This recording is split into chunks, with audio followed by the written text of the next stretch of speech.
Good evening. I would like to call the March 24th Board of Supervisors meeting to order.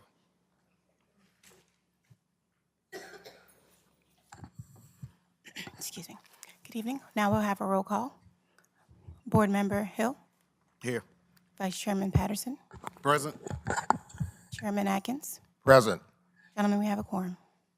Thank you very much. Our next item on the agenda is the adoption for the agenda for tonight, gentlemen. Oh, I'm sorry, pledge.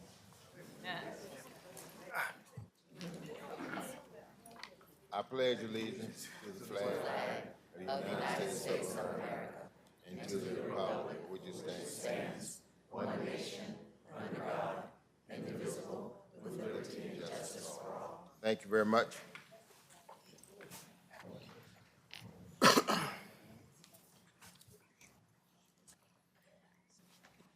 The next item for consideration is the adoption of the agenda.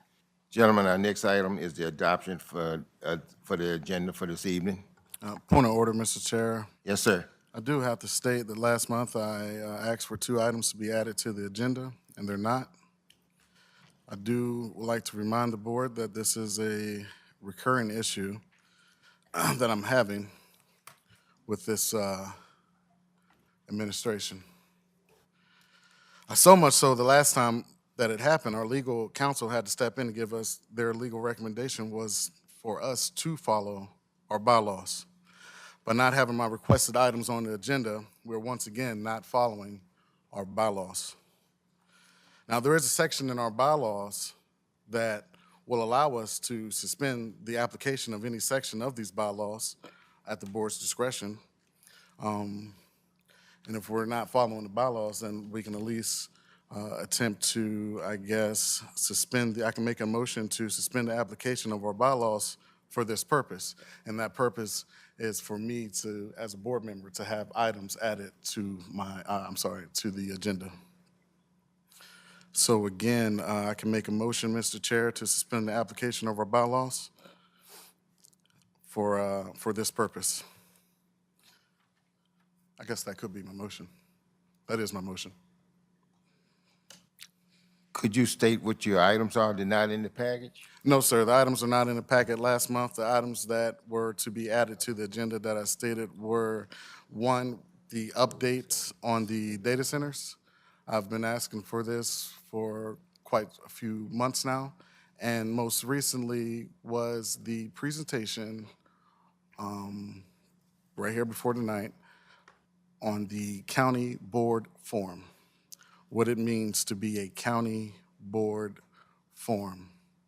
The citizens, we are faced with an election coming up, and it's important that people get the information out. They're going to vote, shall the county switch or change its form of government to county board form.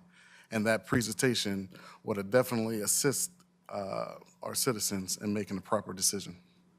Could we take consideration that when we go in the executive session and review our bylaws again, Mr. Patterson? Oh, we could review our bylaws right now, Mr. Chair. I believe Mr. Bosch should have the bylaws ready. I have the bylaws pulled up right here. When we go in, could we just spend more time on it then, and then we can move on with the agenda? No, Mr. Chair, by moving on with the agenda, we are once again in violation of our bylaws. The board member, me, I requested 2 items to be put onto the agenda, well within the parameters in which they are required to be put onto the agenda, and they're not on the agenda. So, in doing so, and still keeping in the spirit of following our bylaws, we can suspend that application, which I believe was 4-6 or 4-2, I'm not too sure, where any board member or constitutional officer can add an item to the agenda. If we are not going to follow that bylaw, then I suggest that I can make a motion to suspend that bylaw. Mr. Patterson, if I Yes, could. sir. Please. Yeah, on the election item, I mean, I have a summary of that I can certainly present on, and if we want to do that as kind of part of the county administrator's report, I did prepare something that kind of provides a summary discussion of that stuff, so we can certainly do that during that part of the meeting. Right. I understand. I appreciate that, and I would definitely accept that as well. I have a presenter here to fulfill my request of having a presentation on that bylaw as well. However, that does not satisfy the fact that, once again, I asked well in advance for this item to be put on the agenda, and it's not on the agenda. Mr. Chair, what are we going to do about that? So you would like for that item to be on the agenda? Yeah, well, Your presenter? Well, now I have a motion in front of you to suspend that application. If we choose not to suspend the application, then indeed we're going to follow these bylaws. And of course, I would like to have my items once again added to the agenda. So that's your motion, Mr. My Barrett? motion right now is to suspend the application of our bylaws for this purpose, And what purpose is that? to stay within the confines of the bylaws, because right now we're out of order. Last month, I requested 2 items to be added to the agenda, and they're not on the agenda. Like, if we suspend it, we can always come back later as far as the bylaws. We can always make adjustments. Yes, that's not indefinite. That's just a temporary suspension. Yeah, Temporary. yeah, that's what that is, just a temporary suspension. I guess my suggestion is, I don't know that we need to suspend the bylaws. I think we can just amend the agenda to add those 2 items. Well, you're absolutely right. Okay. Yeah, you're absolutely right. But this way, we can have it on record if we are indeed suspending the application, or if we're going to play by the rules. You can just add them to the agenda, Mr. Patterson. I definitely will add them to the agenda, Mr. Chair, and I appreciate that.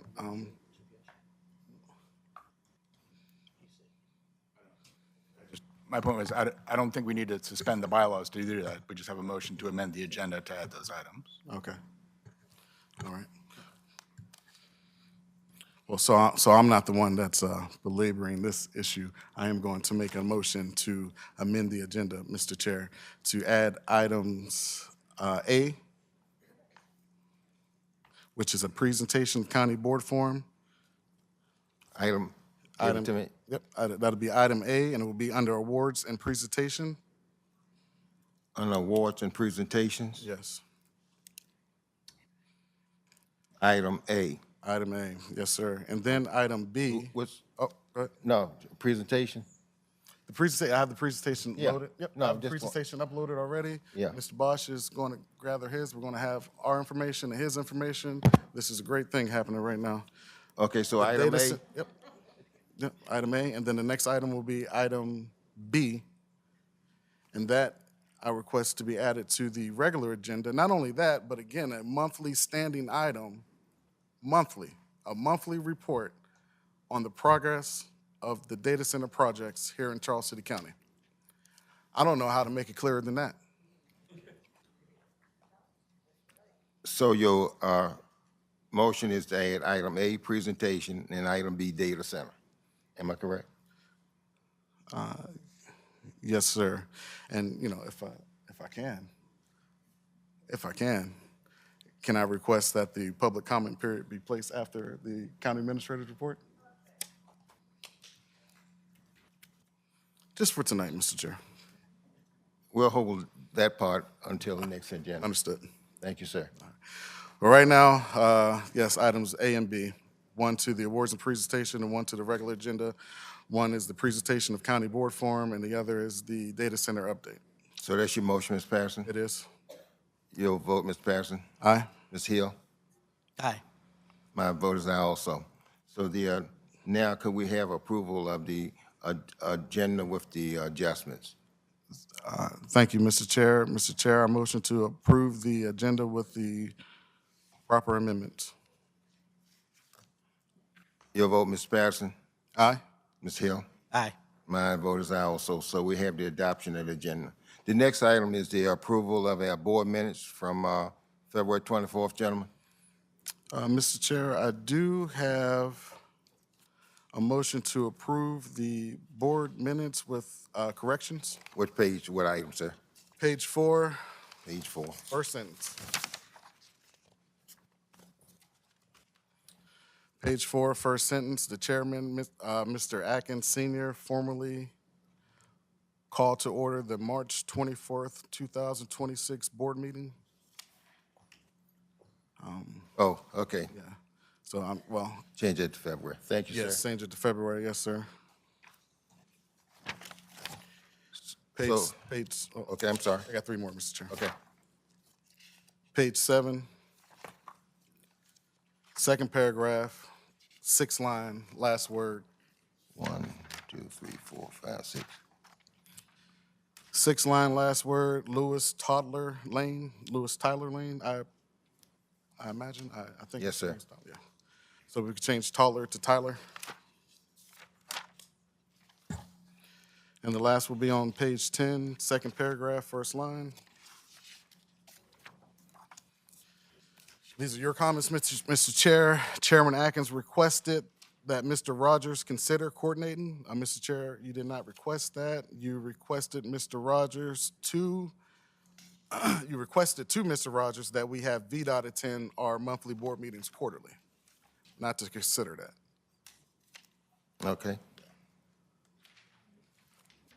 So could we have a motion on your corrections for the February 24th minutes, sir? Absolutely, Mr. Chair. Mr. Chair, I motion to approve the minutes with the corrections. And that's your motion, Mr. Patterson?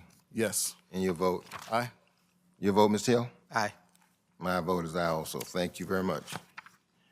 Our next item would be on item A.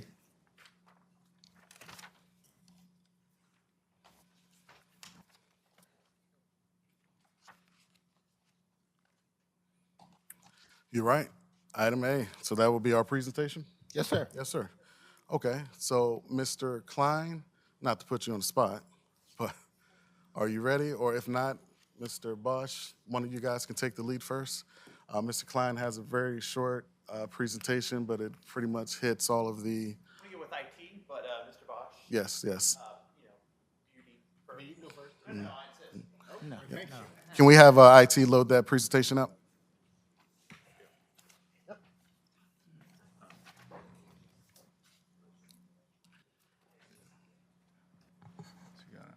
Oh, yeah, you can go. Yeah, go ahead.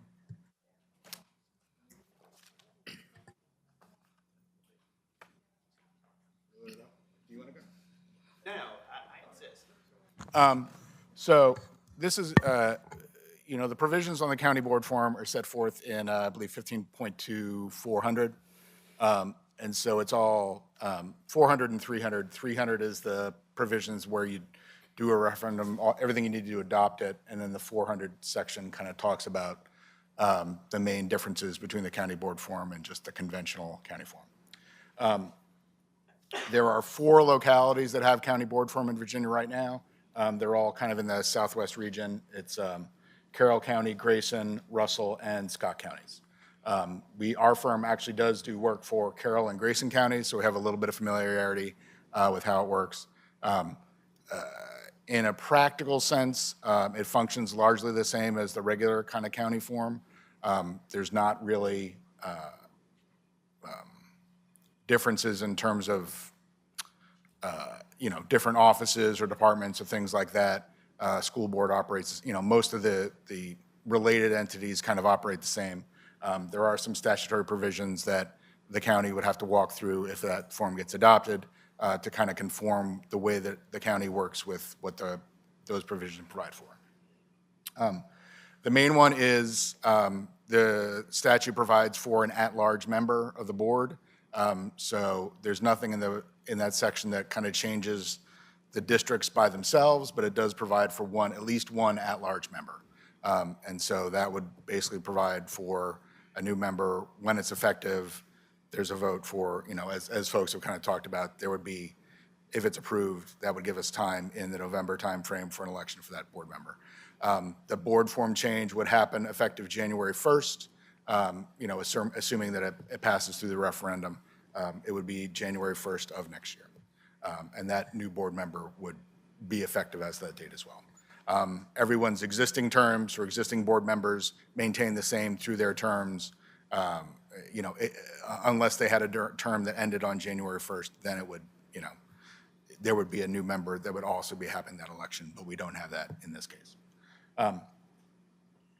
The main thing about the county board form is it just kind of formalizes and describes most of the actual county offices that the county has. So it talks specifically about, some of the positions, some of which we don't really have. It talks about, it does talk about the school board. It talks about if there's an appointed school board, how that works. It does have at the end of that section that basically it references the sections that talk about how an elected school board happens, and that those are basically not affected. And so we have an elected school board in the county, and so that's not going to change. The main things that are kind of distinctions or clarifications to the existing form are under section 403 and 404. 403 and 404 basically provide that the default is that the county board itself is who hires and appoints all county employees and officers. The regular board form doesn't really speak to that in any real material way, other than saying generally it provides for an administrative head of government. Most times it's the county administrator who is the administrative head of government. And the general understanding under general law is that that person is responsible for hiring, firing, county employees and stuff. At least in the two counties that we do work for, and the statute provides for this, that authority can be delegated. And so the way, at least the two places where we work, even though it's set out that way, the board specifically delegates that authority to the county administrator. So that basically, it effectively works the same way in the non-county board form. The county administrator is the one who's responsible for hiring and firing because the board specifically delegates that to him.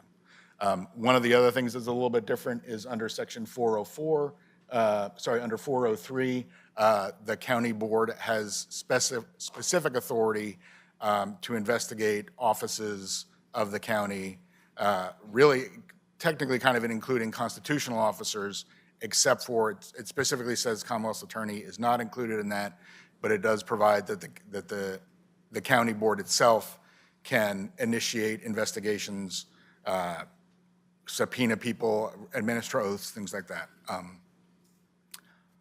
least in our experience, we've never seen how a county board do that, because it's just, again, it's a power that they have, but in general, the practical administration that we've seen is the county administrator still maintains the general sort of operations of the day-to-day business, even in this county board form. But again, the statute provides that as something that an authority that the county board itself has. As I said, the school board kind of remains the same. It has a default for how it works. We have an appointed school board, but that wouldn't affect us. It does provide for other specific offices, which is a county health officer. We might have to technically appoint a county health officer. There's specific provisions under the county code. The county, as far as I understand it, is within the kind of the state health department system. And so we might have to make sure that all that interacts properly, but I don't think we would have to establish a health department that's outside the existing structure. It provides for a DSS board, either a 3 or a 5-member board. We have a 5-member board, so I don't think anything would have to change there. It talks about a county purchasing agent. There's other provisions of the county, the Code of Virginia that talk about county purchasing agent. I believe that's how we kind of already operate, and the county administrator is kind of the designated purchasing agent. So as far as I can tell, that would all remain the same. The very last section is section 418. That specifically lists the offices that are not affected: jury commissioners, electoral board and registrar, judges, and commissioner of accounts. So that's really kind of the nutshell in terms of what the practical effect would be. Like I said, we've worked some other places where they do have the county board form. In practice, it's really not much different than the regular county form. But if it were adopted, whatever that new board would then have to decide if they want to affect those delegations. That is kind of one of the new pieces of how how the county board form works. So that's it. Thank you, Mr. Bosch. And again, I would like to remind the board that we have that authority now as well, gentlemen, we have that authority to issue subpoenas and have people placed in front of us to answer some questions. Thank you, Mr. Bosch. Mr. Chair, I believe we have Mr. Klein, sorry.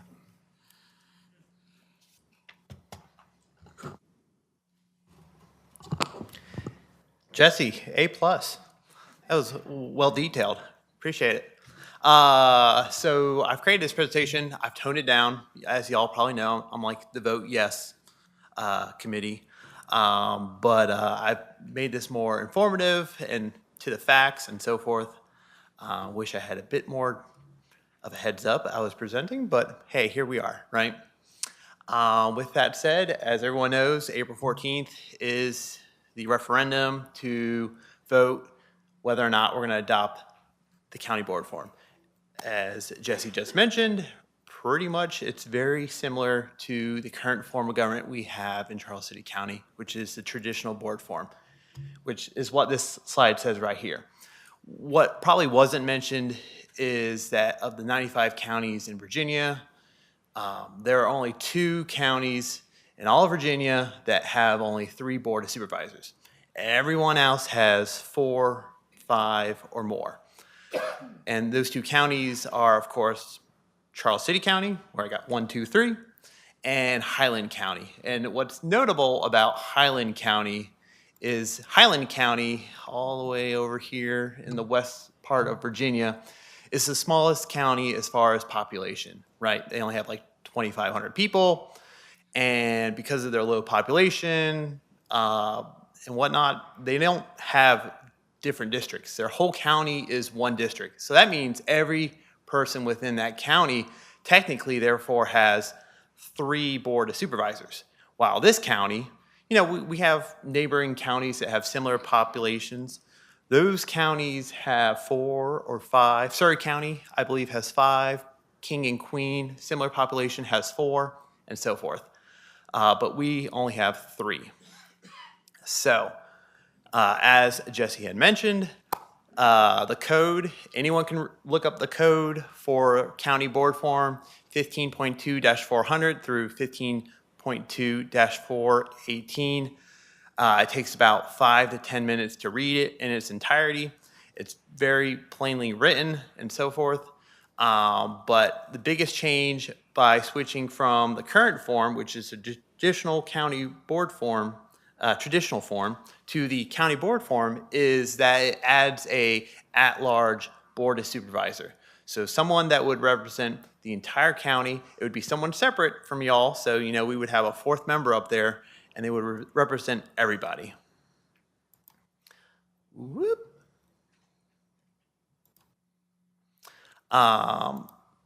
In addition, as Jesse mentioned, it requires the county administrator job. It actually spells out that this form of government must have a county administrator. Whoa, I got text-to-speech now. And then all these other provisions that were hit on as well. But what I will say, you know, what are the consequences for having this change? And that is, you know, not mentioned in the legal practice, but like as far as the operational practice for this county is that right now, because we have 3 members, you know, a quorum is 2, which means outside of public meetings, y'all aren't, you know, allowed to talk to each other about county business because 2 of y'all make a quorum. However, if you were to increase your overall count from 3 to 4, well, now the quorum is 3 members. That means, you know, as mentioned in previous discussions, right? Mr. Hill can talk to Mr. Patterson about county business outside of a public meeting. Mr. Patterson can then talk to Mr. Atkins. Mr. Atkins can then talk to the at-large board supervisor, and so forth. So you don't have to put in a, you know, if something were to come up in the county, you don't have to put in a public notice.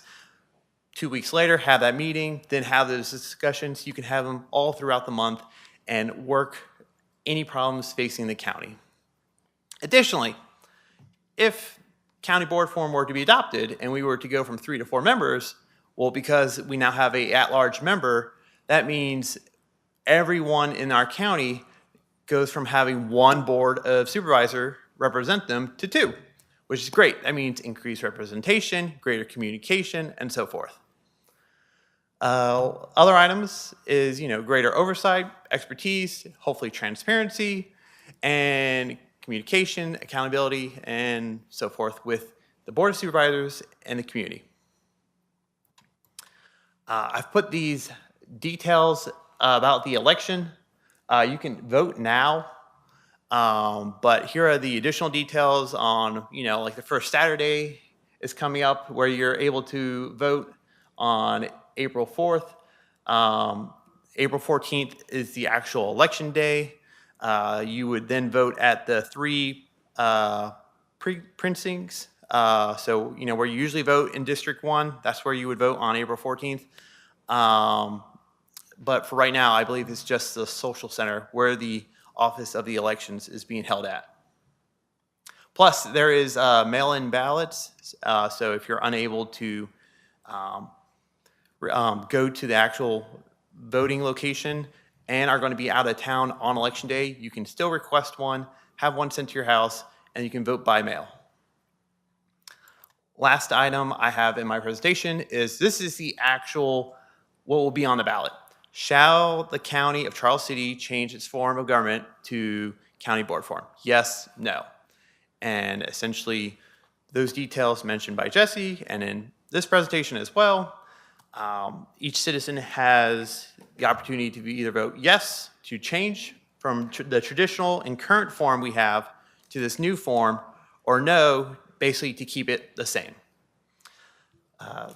Pending any questions from the Board of Supervisors, that concludes my presentation.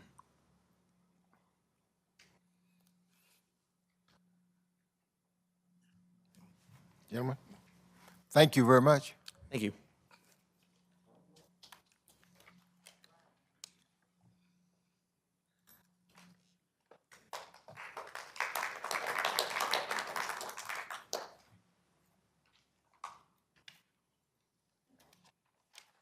Mr. Patterson, your next item. Where the regular, okay. We are at the item for a resolution as relates to contractual services, gentlemen.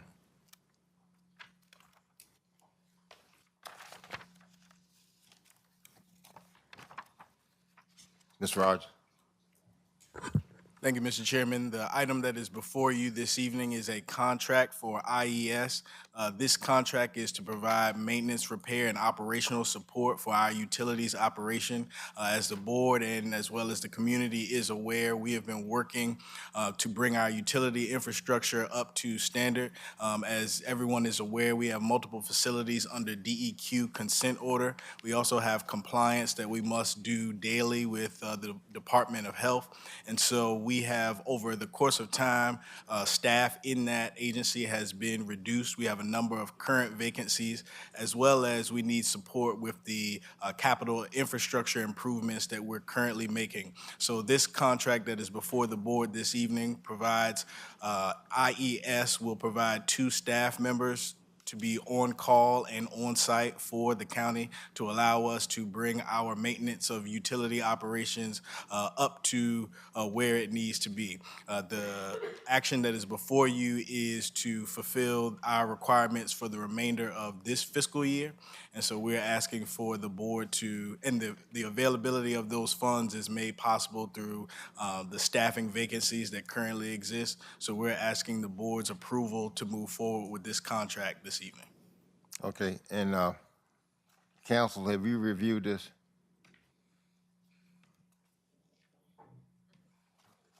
Sorry, yes, sir. This is, it's procured under a similar arrangement. These guys operate in number kind of small and medium-sized plants throughout the state. Okay. And so it's following under the terms of a cooperative procurement for Clark County. So the terms are similar. And this has compliance with VDH and DEQ. Yes, sir. This is assist the county in ensuring compliance with those agencies. Yes, sir. Gentlemen, y'all have any questions on this? Yes, Mr. Chair, I do have a few questions on this item.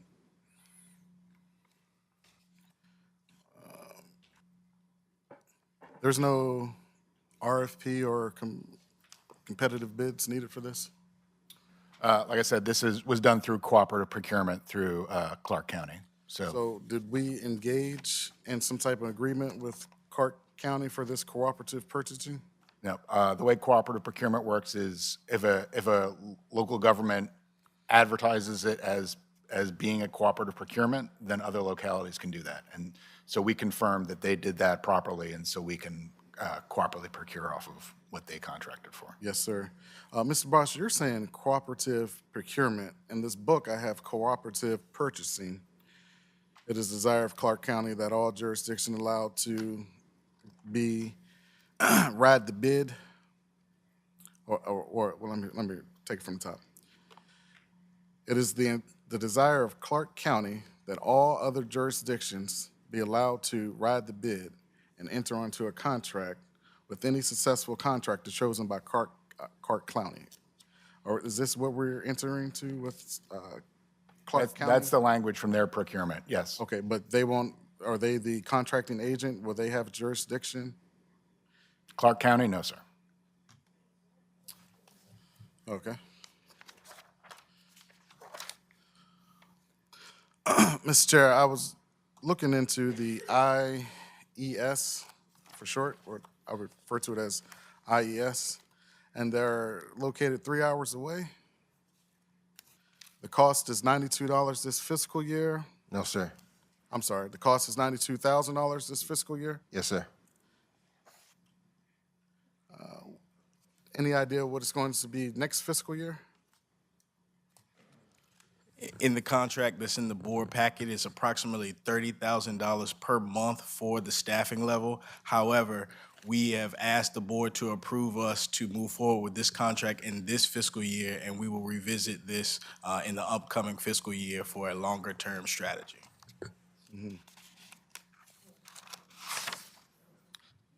And this money is coming from vacancies, salary positions that are not there, right? Positions that are unfilled, have been unfilled, Positions that are yes. unfilled. And if we were to get into this contract, those positions, when would those positions be filled? They have not been filled for some time, so this is the solution to deal with the vacancies. They will not be filled.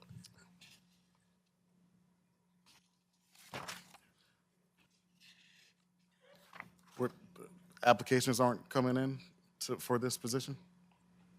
The two positions have been vacant for a significant amount of time. Yes, and our applications coming in for, or have any applications come in for that position? We have no qualified applicants at this time. So the contract that's before you is to get us to the end of this fiscal year, so it's approximately 3 months. Yes, sir. Yes, sir. And when we do that, is it our intent to engage with them the next fiscal year as well? We are endeavoring to enter into this arrangement during this fiscal year because it is time sensitive for us to have our operations and maintenance and compliance issues taken care of. With the upcoming budget, we will revisit this with the board, of course, for the upcoming fiscal year. So what that may look like is we decide to try to put the positions back in-house, or we may have a similar contract that will cover for the next fiscal year, similar to the one that we're asking for the board's action on tonight. And how many months is that until the next fiscal year? We are to pay $92,000, and then the next fiscal year is when? July 1st. July. So how many months does that put us until we reach our next fiscal year?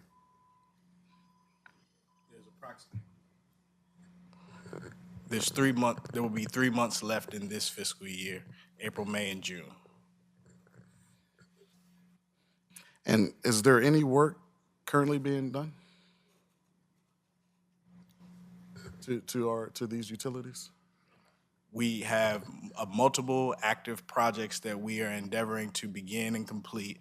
A few months ago, the board authorized us to move forward with one of them. I believe at the last board meeting, we did agreements with property owners that were impacted for one of our plant projects. However, in addition to construction or major upgrades, there are daily maintenance activities that have to occur. This contract would allow us to have assistance on both of those types of projects. Yes, sir. Thank you, Mr. Rogers. And those daily updates that have to be occur, or that have to take place, who's doing that job? We have existing staff that's doing that job. They will continue to, existing staff will continue. We have multiple vacancies, and so this company will supplement the staff that we do not have that's currently vacant, and they also have an expertise and certification level that exceeds what we currently have in-house. Yes, sir. So can the existing staff that's already maintaining it continue to maintain it for the next 3 months?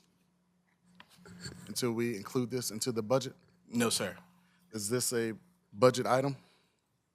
The budgetary impact for this year is on the page that you're referring to, is approximately $92,000 for the remainder of this fiscal year, which ends on June 30. Yes, sir. And the Department of Public Works, did they include this in their budget? Yes, the positions that are vacant are what support the funding for this project. Did they include this contract to be in their budget? This is The use of this contract, did they include that into their budget? This is a new agreement. Okay. The department had the funding for the positions to be in-house. The positions are vacant and they remain vacant for some time. We have need of daily maintenance service. The savings generated by those projects not being filled is what allows us to pay for this contract. Yes, sir. And so that is budgeted in their existing budget. Well. Excuse me. My main concern is that this is this company that's registered is 3 hours away. So if they were to include immediate coverage during staff absence or emergencies, what does that look like? How would that happen? Well, the property address that's listed, I believe, is their headquarters. They have multiple offices and support multiple communities. They will also dedicate staff specifically for Charles City County. So that would not be an issue in terms of them traveling from the address I believe you see as their headquarters.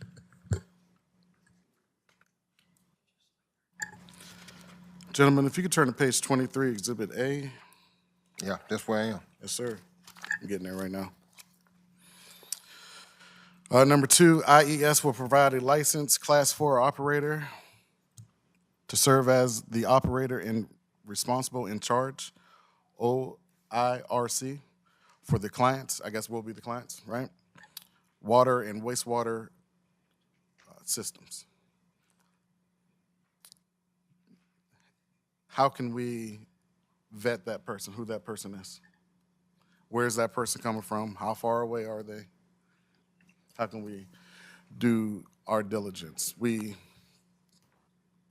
have a history of not doing that, so I would like to turn a new leaf and ensure that we are doing our proper due diligence. We're talking about having this company for the next 3 months to come in and offer their services, correct?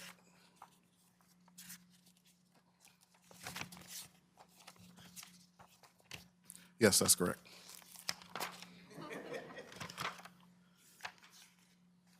And we have no other company in front of us to choose from. Is that correct?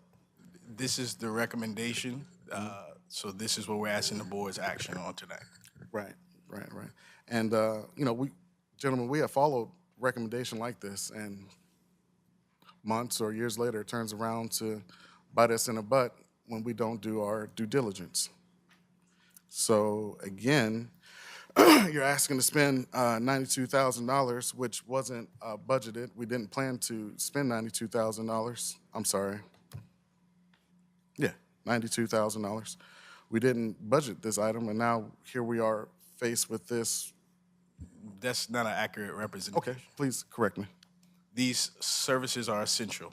Our utilities are in various states of disrepair. Yes, sir. It's been discussed since my time here. Understood. At almost every board meeting. The funding is available in the current year because there are monies that were planned that are unspent because we do not have the staff. Right. We are asking the board's consideration for transparency for our residents because we are bringing on contracted staff, and we also want our regulatory agencies to know that we are bringing on contracted staff that have the expertise needed to bring our utilities into a level of, I would say, appropriate repair. So that's why this item is before the board this evening. Yes, sir. And I want to make it clear, Mr. Rogers, I'm not opposed to bringing in anyone that's willing to, offer their services and help, and they're qualified. But however, we're still spending. And if we can make it 3 months, if we can make it to 3 months, then we can save. Have we attempted to save? The cost saving that you described is outlined in here? I think where we are, Mr. Patterson, we're at a point to make sure we show due diligence, and I think it's imperative that we move on at least for the next 3 months, and it's to show that we will be in compliance, and we're making every effort to comply, which we don't have that capability right now because we don't have staff. Right. And Mr. Chair, I don't want to get into why we don't have the staff. I mean, I can't recall the last time I saw that posting that we needed these 2 utility positions. I don't know how long that's been vacant, but I haven't seen a push for that to be known that we had 2 vacancies and they're critical and we need to get these positions filled. And instead of filling it in-house, now we're contracting out someone who's 3 hours away, who's going to subcontract. I don't know what they're going to do, but somehow they're going to be able to come here in a case of emergencies, and that's not, I don't see that outlined here in this request. And now you want the board to just approve this company without any other companies to choose from. Mr. Patterson, that's not an accurate representation of Help me what's out, sir. before us. The positions have been vacant for some time. Regardless of their length of vacancy, these services are essential. So this is before the board. The board can vote its pleasure to approve the contract or not. However, we've put together the time to find this company, work with DEQ and VDH to make sure that this is an appropriate way to move forward for us to bring our utilities into compliance. We have emergency needs that we need to address in addition to having this maintenance and repair service regarding to our utilities. And so we're trying to do everything possible to bring that level of service up. The request that is before you is to approve this contract for 3 months for the Yes, sir. remainder of the fiscal year, where we've identified the available funds to move forward with this service. So all of the information in regards to how the contract will work is detailed on the pages within the book. We've also identified the funding source, which is on the agenda item request form. It is the board's pleasure. We wanted to bring this to the board for transparency for not only our board members, but the community in regards to the status of our utilities. And so it is certainly the board's pleasure, but everything has been done appropriately to bring this item to the board this evening. So, and doing everything possible, as you stated, where's the alternative option? When we do vetting and due diligence, we bring you the best option. So you have no alternative. There's only one. There's not options. It's just That's correct. That's the way that this process works. We go through a procurement process, which in this instance was a cooperative. Clark County did an invitation for bids. This was the successful bidder. We met with them multiple occasions, talked about how they could assist us. We talked to DEQ and VDH about how this can work for the county. We identified the necessary funding that will be needed to move forward. We took great amount of time, because this has been a need, we've took a great amount of time trying to make sure that we brought the board the best option possible. And so we have done all of that, and that is what is before the board this evening. Typically on contracting, the board does not receive multiple options to choose from, because in the ideal world, there would be a most preferred option, which is what the board has, that the staff has vetted and our regulatory agencies would be accepted. Understood. And if this is the most preferred option, then I would like to see the other options that made this option rise to the top.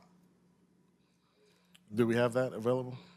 As I said, the vetting process is not for other vendors. This is an invitation for bid. This is the company that received the bid award. So it does not work that way.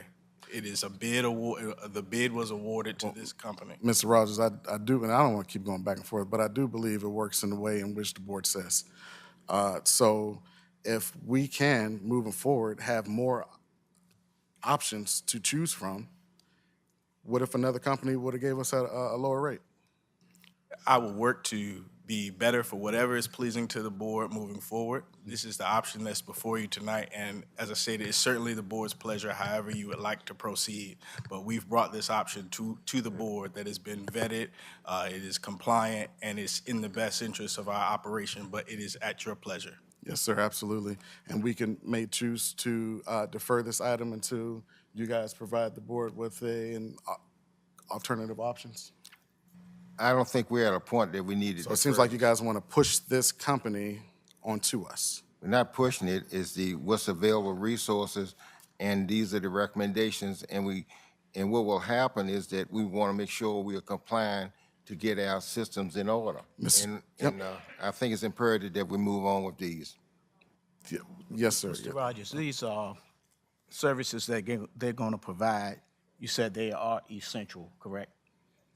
That's correct. I don't think it's a secret at all, the status of our utilities. So in terms of the way that I feel, this is an emergency situation. So again, I am not asking the board to make a rash decision. It is your pleasure, but these are essential services. Due diligence was absolutely done in this instance, and we are ready to move forward, but it is the board's pleasure. And we do have the funds to cover this, correct? Yes, sir. All right, and in 3 months, we'll revisit this, correct? It will be sooner than 3 months because as part of the upcoming budget process, we will talk about the fiscal year or the utility fund and how that will look for the fiscal year. So we will begin those conversations sooner than 3 months. But if it is the board's pleasure to approve this contract tonight, we will move forward only for the remainder of the fiscal year, which is 3 months. So, Mr. Rogers, do you believe in 3 months that we are incapable of handling the utilities? Have we been handling the utilities so far? How we have been handling the utilities so far? Well, Mr. Patterson, we have multiple facilities under DEQ consent order. Yes, I'm not sure aware of how else, how worse that you can get. I mean, perhaps there is. However, we have we have vacancies in our utility operations. We have need of the staff and of the service. So again, it is certainly the board's pleasure, but this is a need. We would not have brought this to the board if it was not a need. Mr. Rogers, I'm pretty sure it was a need last month, but it wasn't brought to the board. And I'm pretty sure it was a need the month before that, and it was not brought before the board. Why the emergency all of a sudden? Did something happen that I don't know about? The emergency has long existed, Mr. Patterson. Exactly. That's correct. Right. That's correct. So why the need to enter into this contract with this particular person when we can look at other, maybe even more local options? Again, this item was vetted, procured, due diligence was done. It is the board's pleasure.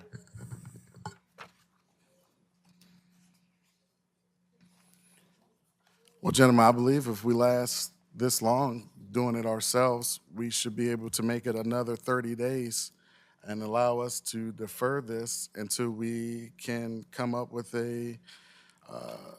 another option to choose from.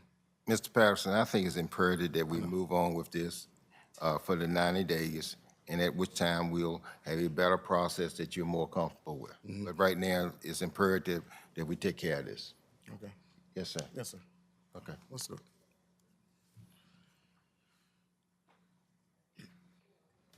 Mr. Chair, I make a motion that we accept this resolution and approve the contract.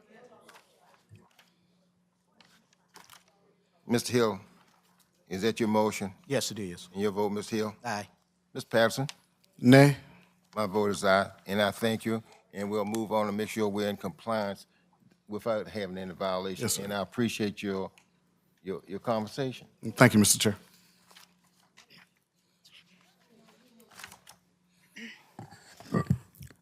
Now we're going to move on to the public comment period. Yes, sir. Excuse me, we have another item for consideration, Item B, yeah, item B. which is the data center updates.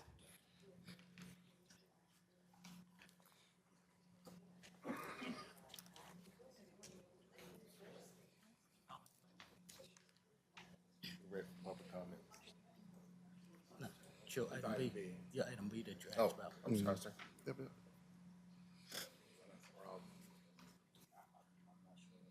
Yeah. Ready for public comment. Mr. Rogers, the request is a data center update. For the past 4 or 5 months now, I've been asking for an update. The board, I guess we all agreed that we will receive an update on the data centers, not just an update, but a monthly update. And for that to be a standing item on the agenda until the board is satisfied with the results that they are getting from this report. So right now before you, Mr. Rogers, you have the floor to update, or Mr. Bosch as well, has the floor to update our county on the progress of data centers. Thank you, sir. I will let Mr. Bosch, I'll defer to Mr. Bosch momentarily, but I just want to acknowledge, I know we're not at my report, but this is the county administrator's report. So I know at the last meeting that you requested that we, Mr. Bosch, take the lead on coordinating meetings. So we held meetings which you were a part of on February the 26th, March the 10th, and March the 11th. In terms of actual project status, the site plan is still currently under review. In addition, any additional documents or submissions that'll be required, we've agreed, as you know, at those meetings to make sure that those flow through our county attorney. So if the county attorney wants to add. And tonight also, from your request at our last meeting, Mr. Bosch has prepared some legal guidance to discuss with the board at closed session, which is scheduled at the end of our meeting. Yep. So as Mr. Rogers said, we had a meeting with myself, Chris McKenzie, who's also with our office, who does a lot of land use stuff and has dealt with data centers, Mr. Patterson, Mr. Rogers, and representatives from Point One, one in-person meeting and then a couple follow-on virtual meetings where we talked about kind of what that process is going to be. As Mr. Rogers says, there's been a site plan submission. There's also been a couple of supplemental items that have been submitted, which is, one is actually several third-party review policies, which is basically a policy that they're asking the county to consider to adopt, which would allow them to have a third party review their submissions, and it's a series of guidelines for the county to review those things. They have submitted those. We are in the process of reviewing those, may have some comments. We will probably have a recommendation for the board at next month's meeting or sometime in the near future on that stuff. There's also a request for a zoning determination letter that they've submitted that has been submitted to staff, and staff is reviewing that and working through that in addition to the site plan submissions. There was also a number of items relating to updating the stormwater and other kind of related ordinances that is not really specifically from Point One, but just in our conversations with their council. There's a number of things just that have not been updated in the county ordinances back since, when they were initially adopted, maybe in 2019. And so we're modernizing all those things, which is just going to take a while because it's a pretty complicated consolidated ordinance, and so we've got to make sure we capture all those things. We expect that we're going to do a public hearing for that. We expect we're going to have a version of that next week for staff to review, and then we can hopefully do a public hearing for that in the April meeting. There was also basic discussions about what they're looking for in terms of incentives and performance agreement, and some description of, in a basic sense of what the project is going to be.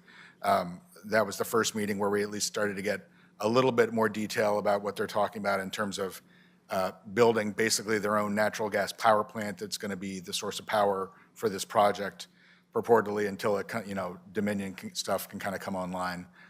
So there's going to be, that's going to be sort of a long discussion in terms of what the board's pleasure is on, and sort of what the county wants to, permit and provide for, and, provide incentives for, and what kind of things that we want to make sure the county guarantees are going to get for that. So that was the basic discussion. As I said, as Mr. Rogers said, the main way we're going to try to do that is really kind of keep most of the conversations between their council and us, so that there's a kind of clear communication there, and that there's a clear sort of process going forward. So that was kind of the nutshell of the meeting. Like I said, we had those meetings, some of those submissions they've given to us, and so we're kind of in a review process on that stuff, which we'll be doing going forward. Like I said, there's some stuff we expect will be before the board next month that is kind of ancillary, that's not directly related to point one, but that has been brought up with third-party review policies and updating stormwater ordinances and things like that. And that zoning determination is strictly for point one, right? Yes, sir. Okay. Yep.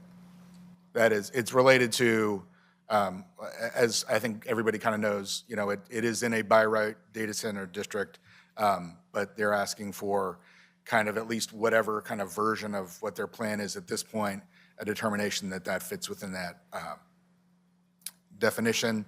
So there's just review that's going to have to be done with that, because we haven't really had real detail as to what their planned use is. Now we have at least some more detail, so we can get a little more nitty-gritty with that stuff. Thank you, Mr. Bosch.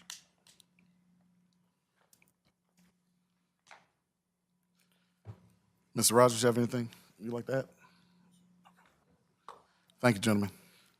And moving forward, I would like to get a understanding, so there's no surprises next month.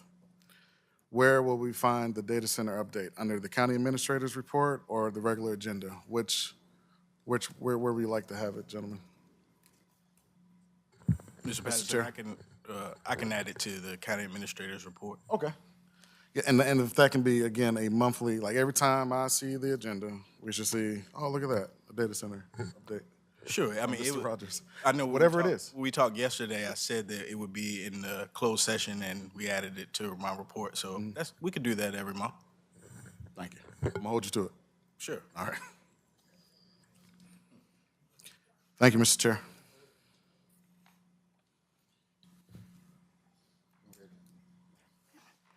Now we're going to move on to the public comment period. Those commenting individuals have 3 minutes as a group. They will have 5 minutes. The board does not answer questions nor establish dialogue during the public comment period. Please approach the podium when called, state your name, and any relevant facts or materials. Written comments and documents may be submitted to the clerk of the board. For record, no speaking out of turn or from your seat will be allowed to preserve decorum. Respectful language is required. Board members will not engage in dialogue during public comments, but may refer to issues to staff or follow up with the directives at the appropriate time during board directives. Tyler Klink.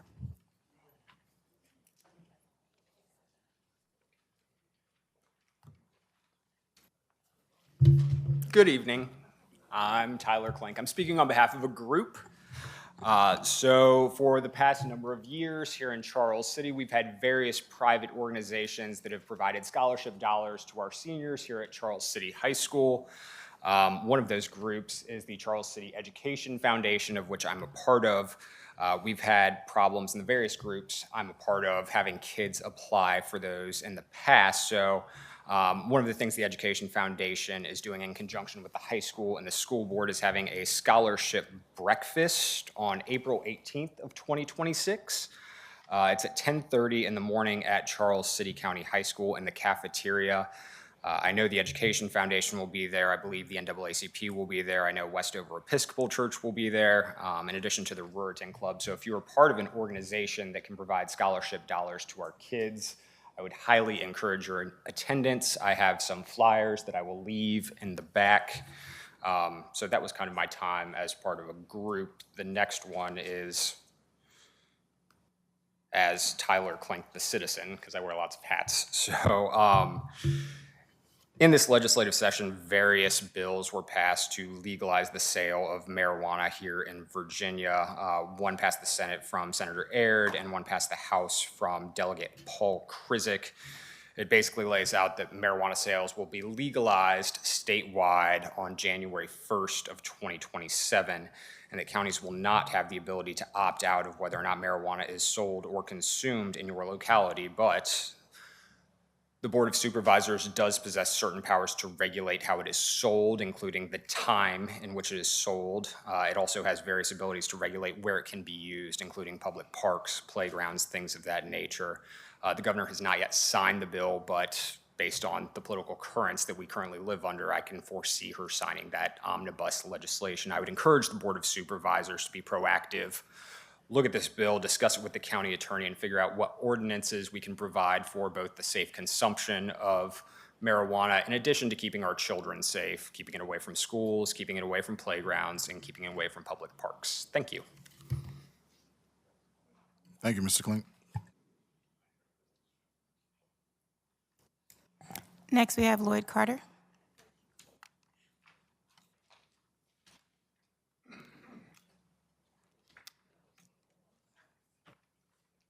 Good evening. My name is Lloyd Carter. When this board was up for elections, one of my major concerns was the integrity in the county, and one of your members will tell you that was one of the issues that I kept forcing down his throat. But when I looked and saw what was done in this forensic audit, if our county officials are not being held accountable to the law, then Mr. Klink might as well give up his job, because there ain't no reason for you to hold nobody else responsible if you're not holding your own county officials responsible. On January the 5th, you reinstated a law, as Mr. Klein stated, about 2 board members not being in the same place at one time. For some of you that don't know, we had a member of the NAACP who was on an executive committee along with another one, basically stepped down and quit coming to the meeting because both of them were board members. But yet, I've seen 2 of your board members at other meetings in the county at the same time. So what's fair for who and what's fair for what? And I have been I've been encouraging people for the last 9 months to go back and look at board meetings on video, because number one, I am furious because number one, the citizens of District 1 have not been given fair representation by the other 2 board members. And if the other 2 board members had listened to our number one representative, then we would have been able to sit down and discuss this and not have to have a referendum, because board member number 1 from District 1 said that he was willing to listen and talk about adding members, but the other 2 didn't. So now we have to have a referendum, and now we've got a lot of other mess to go through. And we need more eyes. If you'd have paid attention, I don't know whether we didn't hear anything about overtime. You just signed a contract with somebody, and we didn't hear a word about overtime. And guess what? Just what everything break down in Charles City happens on the weekend. Thank you.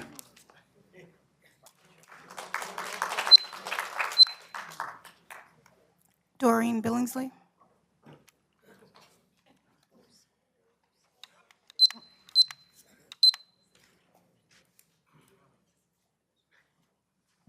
I'm speaking for a group. And those are not going to be accurate because I had to change my comments. So the first topic I was going to address was that I was going to reiterate my dismay at the lack of substance of the Board of Supervisors' agenda and the accompanying board packet. And as I stated last month, I was going to state again, oh, give me back that. After, because I'm on my clock.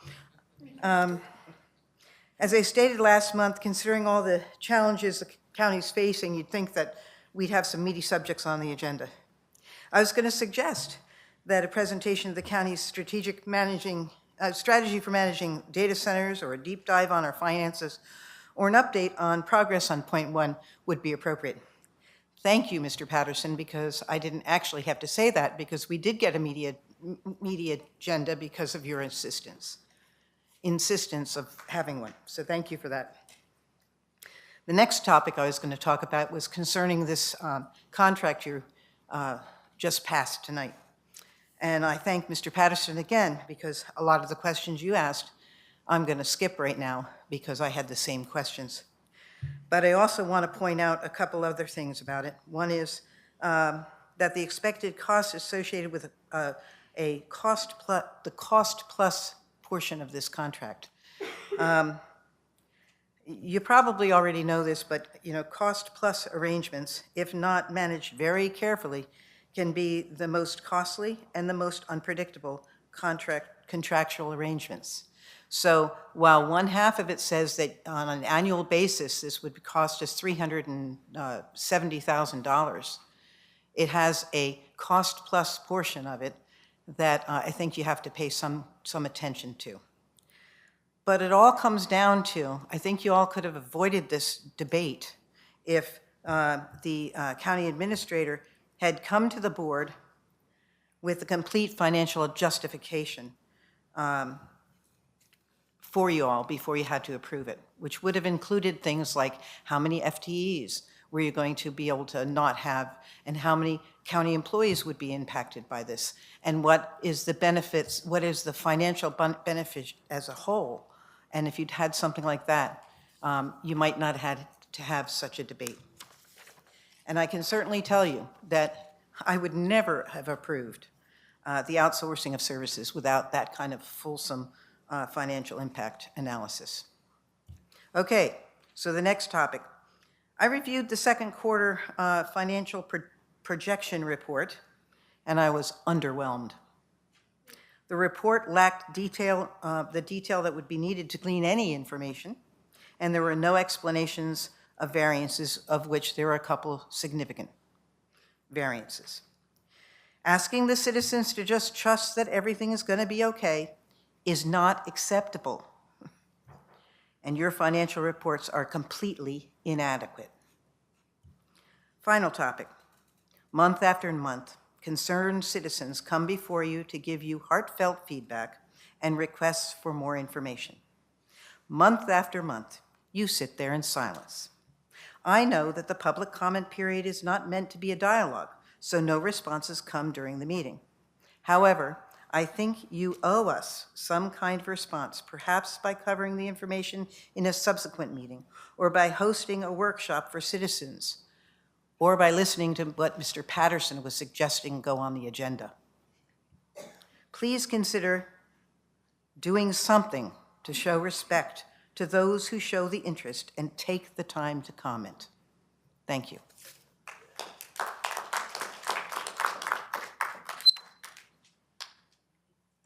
Pat Davis.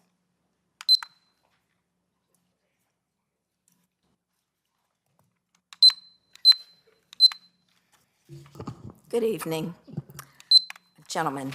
At the risk of sounding like a broken record, I want to return again to the issue of by right or permitted use designation for data centers in industrial areas.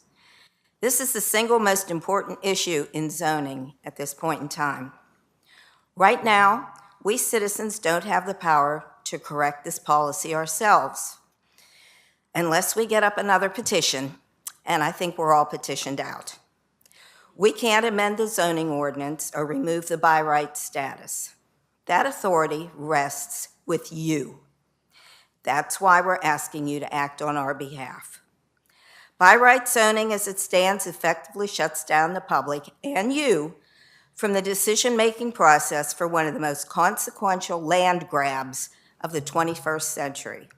It removes case-by-case review, eliminates public input, and allows facilities to be placed in our community without a by your leave. We aren't alone in wanting public oversight for data center placement.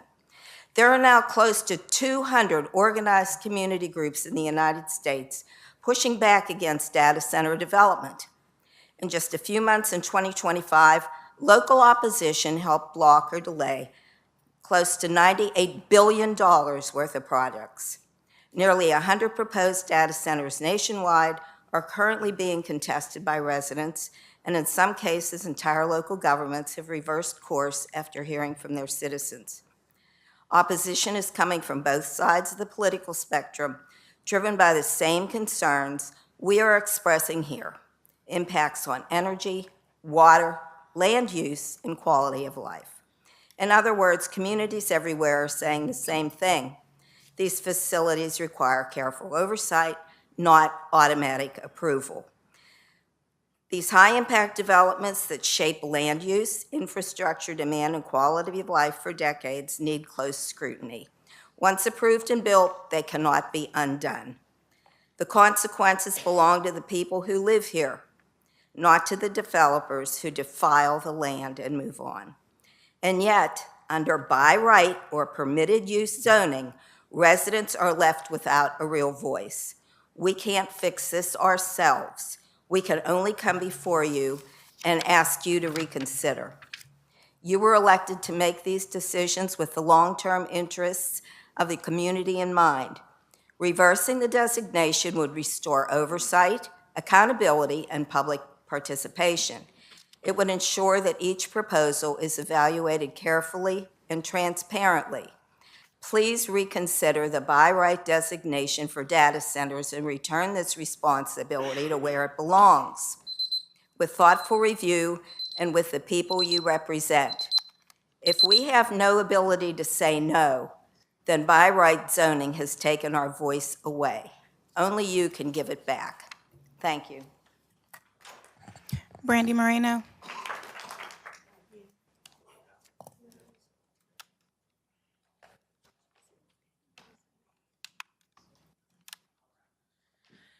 Brandy Moreno, District 1. Allergy season, apologize. In Charles City, where the river bends slow and trees blow soft in the evening's gentle glow, the ledger lies thick with unanswered claims, receipts gone missing, numbers flicker like flames. In forensic light, we sought hidden threads, tracing every dollar through darkness and shreds. But pages were missing, the ink disappeared, as if truth itself feared being revealed. Irresponsible spending, a quiet disease, dressed up in motions and voted with ease.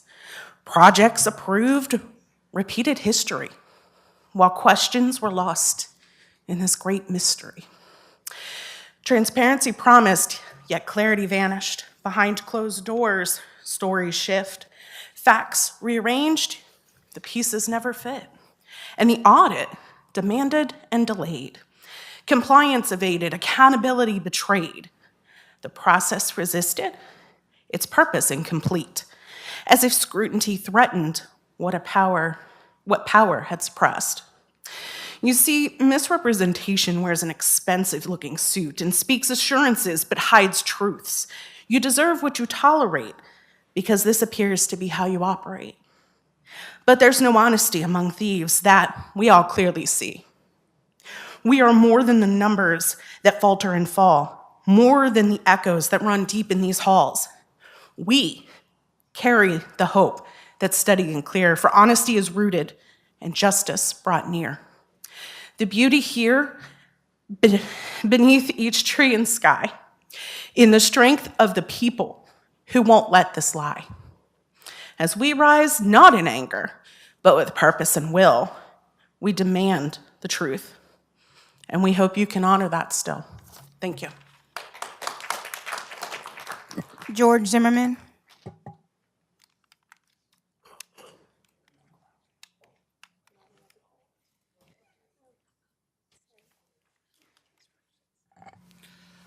Mr. Chair, if I may, is the live stream down or has it ended? IT? It's still up there. Gotcha. Thank you, sir. Thank you, Mr. Chair. One more call for George Zimmerman. Bill Hopke.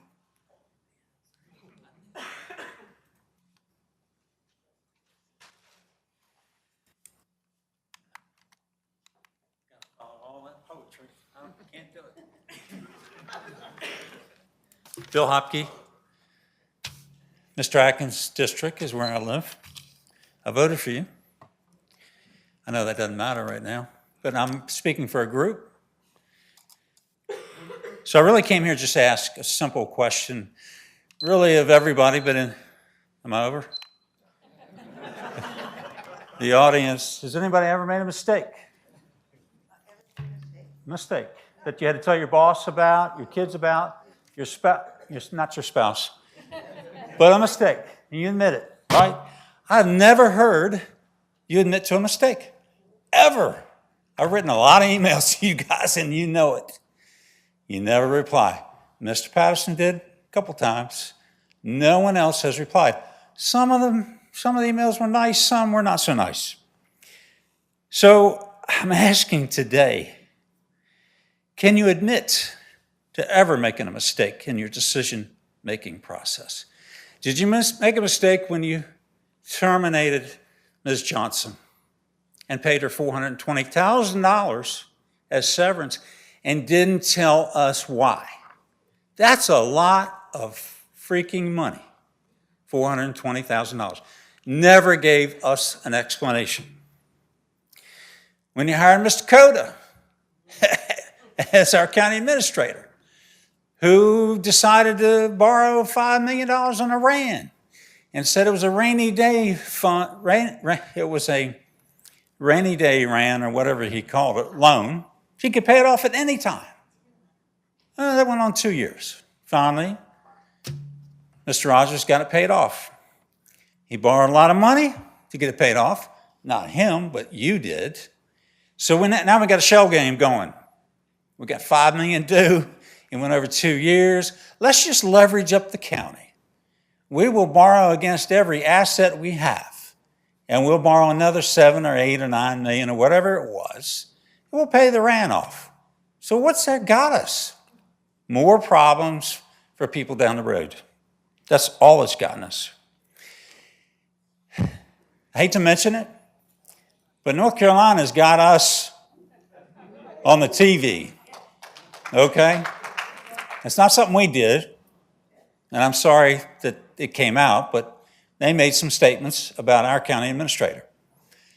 It would be nice if you guys came out and defended your position for why you chose Mr. Rogers as our county administrator. Now, I know you're thinking, we don't have to do any of that, but you should. My last point is, I've done a lot of transactions in my lifetime. I have never, ever relied on an attorney to negotiate my business terms. That is formula for disaster, no offense. They don't know anything about business. They know how to implement contracts. They cannot negotiate terms for you.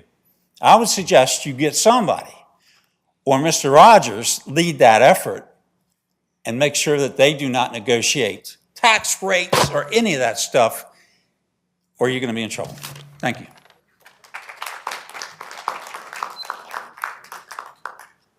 Jared Klein.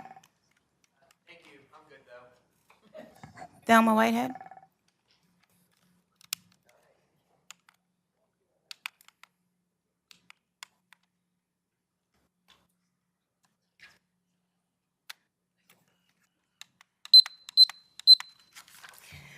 Thelma Whitehead, I'm speaking on a group of concerned citizens. First of all, thank you, Mr. Patterson, for being so thorough. Thank you for explaining things we would somehow not even know. Thank you. And I want to thank the citizens for all the work they do in informing us each and every day. People say they get tired of looking at the same thing on Facebook. I get tired of facing the same thing, and it's not even on Facebook. You know, so there it is. Okay, on a little lower note, we have a trash problem here in the county, and we the citizens, we have to do better on that. You know, we need to stop littering, but if we have services here that is supposed to clean up the litter, then we need our county representative in your area, contact somebody to clean it up.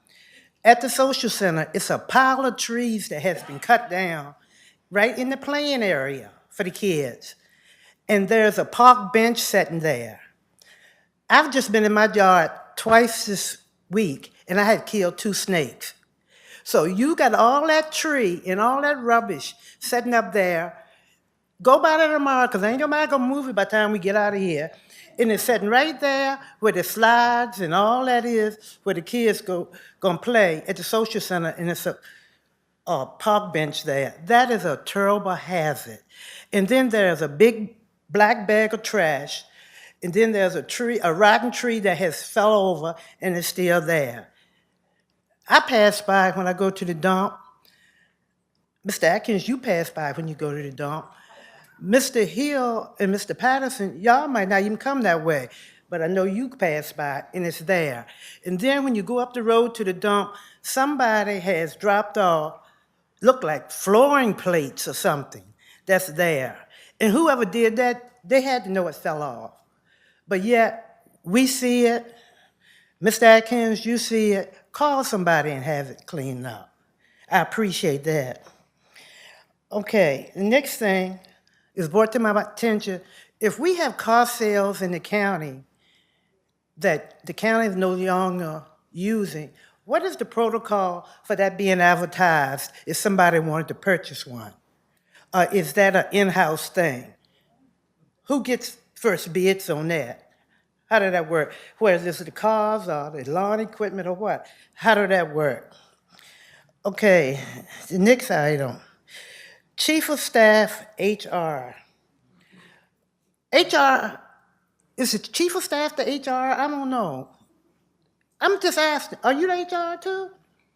Oh, no comment, okay.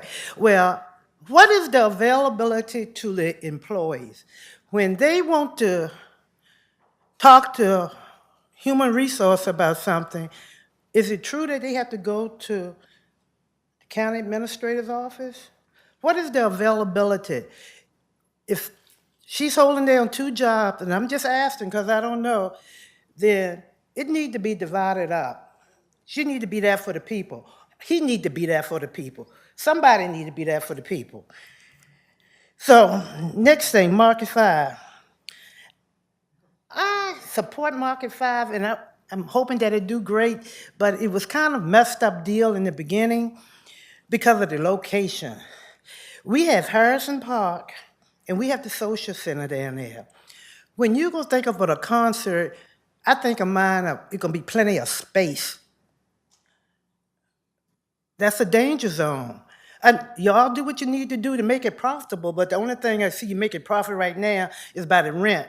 And, you know, I go by there on Sundays, ain't nothing going on, and I go by, but be careful and be mindful when you think about having something in that closed area. I came out of there Sunday afternoon from Courthouse Grill, and I looked to the left and I looked to the right, and I pulled out.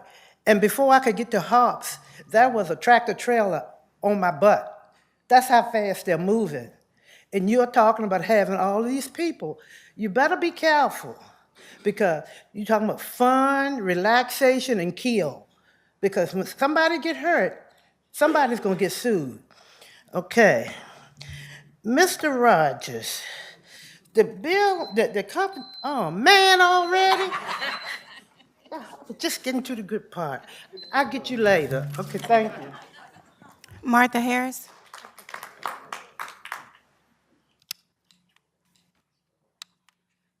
Welcome to our school officials. Glad to see you all here. I'm Martha Harris, speaking on behalf of a group. First of all, the essential services that you all are doing a resolution for tonight, they didn't just come up. They've been critical for years. They've been in dire need for years. The monies that were recently borrowed, that $8 million, I thought that was to rectify the DEQ violations. Forensic audit. How dare you all allow responses to the judge's order to be sent without you all ensuring that the responses were inclusive of factual information and not merely stating, oh, I was not employed during that time, and making reference to the Library of Virginia retention schedule. And most disturbing is the fact that approximately $74,000 in credit card charges were made in 2 fiscal years, $74,000. And again, the response to the forensic audit was reference to the Library of Virginia retention schedule. Well, I contacted my credit card companies. They keep records for 7 years. Forensic audit information was provided for what, 3 months? You can get that information. You should have gotten that information and provided it to the CPA. Hopefully, the judge will order the county to contact the credit card company directly and get those 7 years of information. Or he will contact the CPA and order the CPA to contact the credit card companies directly, since the county's not giving up that information. In the last board meeting, one member spoke of receiving calls regarding potholes on Little Elam Road and advised the matter would be addressed in coordination with VDOT to ensure repairs are completed. In the past, VDOT was represented at each meeting. Why did this stop? Was it VDOT's decision not to attend, or is there another reason? Further, VDOT not attending meeting is particularly troublesome in my view because Ashland's resident engineer, Mr. Frazier, spoke during one of your meetings shortly after he began his role. He expressed his commitment to working with Charles City to ensure resources, financial resources for our county. As a former employee of VDOT and with continued contact with staff at the central office, the Richmond District, and the Ashland residency, I know that there is funding streams available for Charles City. The same board member repeated his stance regarding information provided to citizens that he deems is inaccurate. Again, I implore you to provide accurate, reliable, and verified information so we can be informed citizens. You also invited anyone with questions or concerns to speak directly to you. Since numerous of us taxpayers have the same questions and concerns, I request that you hold a public meeting where citizens can express our concerns and have our questions asked. Now I'm going to talk fast. Chief of Staff position. Prior to your last meeting, I received phone calls asking me about the compensation, the new employee, and whether or not they were in HR or what. I assumed they were talking about the board, making that person the clerk of the board. Had no idea that that person was now chief of staff until I got the agenda 2 hours before the meeting, referencing her job title as chief of staff. So I emailed all 3 of you. I heard from you, Mr. Patterson. I heard from you, Mr. Hill. I have yet to hear from you, my representative. Mr. Patterson, thank you for your responses and your candor regarding your involvement or lack thereof in the process. Mr. Hill, what I received as your responses to my questions lacked details, specifics, and a clear justification for the HR director becoming the newly created reclassified chief of staff. You referenced me to the personnel handbook, but you didn't give me a link to it. And when I go on your website, I can't find it. You advised that the county administrator, Lord have mercy, has the authority to employ, promote, etc. However, doesn't you and the board approve personnel actions when you go into your closed sessions? Because when you come back and you read to us, you said, I approve this, and you state that under law, under the code regarding personnel. You state, Mr. Hill, that the county administrator has the authority to create, establish, reclassify positions. Again, don't you all approve those? You all, I know, God, no, that was not 5 minutes.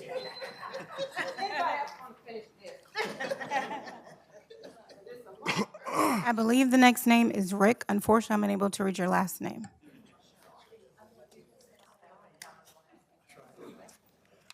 Good evening, Rick Schoen, District 1. First of all, I'd just like to say congratulations for at least hiring somebody to look over your sewer system.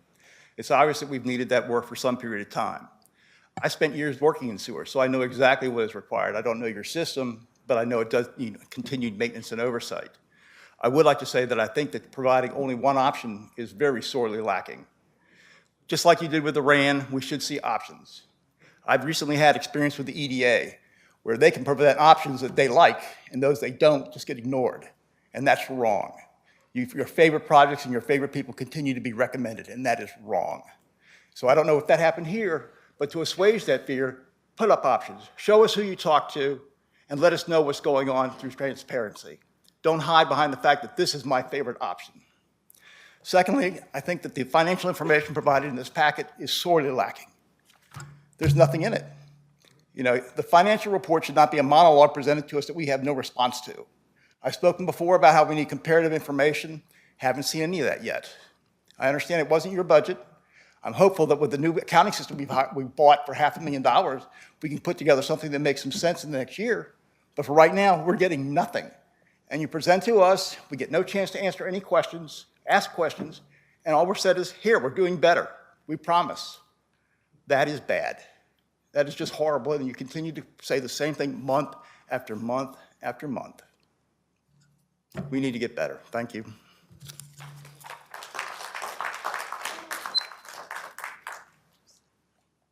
Antoinette Jackson. Hi, people. I got time for her to get up here. Antoinette Jackson, I'm representing me and Mr. Patterson. Hold their feet to the fire, make them sweat. Don't let anything pass by. Because they playing with a loaded deck, and you probably just have 52 cars, and they probably have 75, but make them sweat. Another thing, Mr. Rogers, do you know anybody that's in this company that you guys want to sign off on tonight? You're not going to answer that, but that's okay. But anyway, we're talking about due diligence. All of a sudden, there's due diligence. What happened to the due diligence when it came to Market 5? When it came to the leasing or the renting of the old social service center? What's happening now? What's the plans for that right now? You know, I'm glad I didn't have to speak on the Rocky Mount situation. I'm glad Mr. Hokie brought that up. I won't have to bring it up. But anyway, you know, that was about some utility stuff going on, you know. So I'm just airing me, you know, and I'm pretty sure some of the other people feel the same way. But just like Mr. Patterson said, 3 months, $92,000. I mean, it's been going on so long now, it's about due diligence and getting this thing on board. So I don't know what else to say. I know y'all tired of people getting up here saying the same thing over and over. We tired of getting up here saying the same thing over and over. Y'all act like y'all got muffles on your ears or something. I just don't understand, but we all know that we see why it's important for a fourth member to be there. Because tonight has really, it's been proven over and over again. And yes, I'm looking at you, and I didn't vote for you. I'm sorry, but you'll vote, Mr. Hoppy. But I didn't vote for Byron. But anyway, God bless y'all, and God bless this meeting. And y'all still ain't praying before the meeting. But anyway, thank you. Andrew Johnson.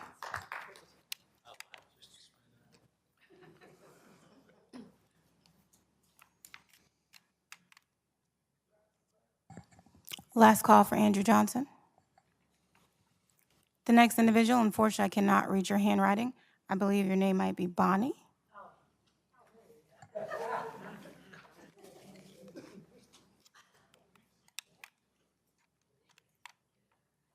Sorry for the handwriting. I'm Bonnie Whitaker. I've been a resident here for like 23 years, and my son and I opened a restaurant down the road it'll be 17 years ago now. During those 17 years, it's been great to be a part of this community. We've employ about 20 employees. Those people never get raises. They just work whatever hours we tell them to, and they're very fun to work with. If there are any other meals taxes that are in the process, I'd like to know about it, because these meals taxes have taken a bite out of us. And I know it's like, oh, put it aside, but the way times are right now, it's hard to put all that aside. Between November the 24th of this past year, December the 24th, now I know we paid a whole quarter's worth of sales tax. We paid out $38,000 to meals, local, state, and federal taxes from that little grill, 38 grand. And it's continued. We got another big one looking up at us next month. We provide a 10% discount to all the county employees, the school employees, the police department, the fire, everybody. because we want to make them be able to get out and eat and do something different. And like I said, nobody at that restaurant has ever gotten a raise. And we also participate a lot with the Education Foundation also to try to help raise money for them and try to make our schools, be popular, people have respect for our schools. I want that bad. But we really can't take many more taxes, is all I'm saying. And we're all in this together. We want to make our county look good. Our county needs to help make our businesses look good. And it's maybe, I don't know, maybe there's something that we're not doing or thinking about. But it's getting a little dangerous right now. So only thing I'm saying is, please don't do any more meals taxes on us. We can't take it. Because if there's any more, I'm just going to throw my hands up and say, Jesus, take the wheel. That's it. Ellsworth Tate.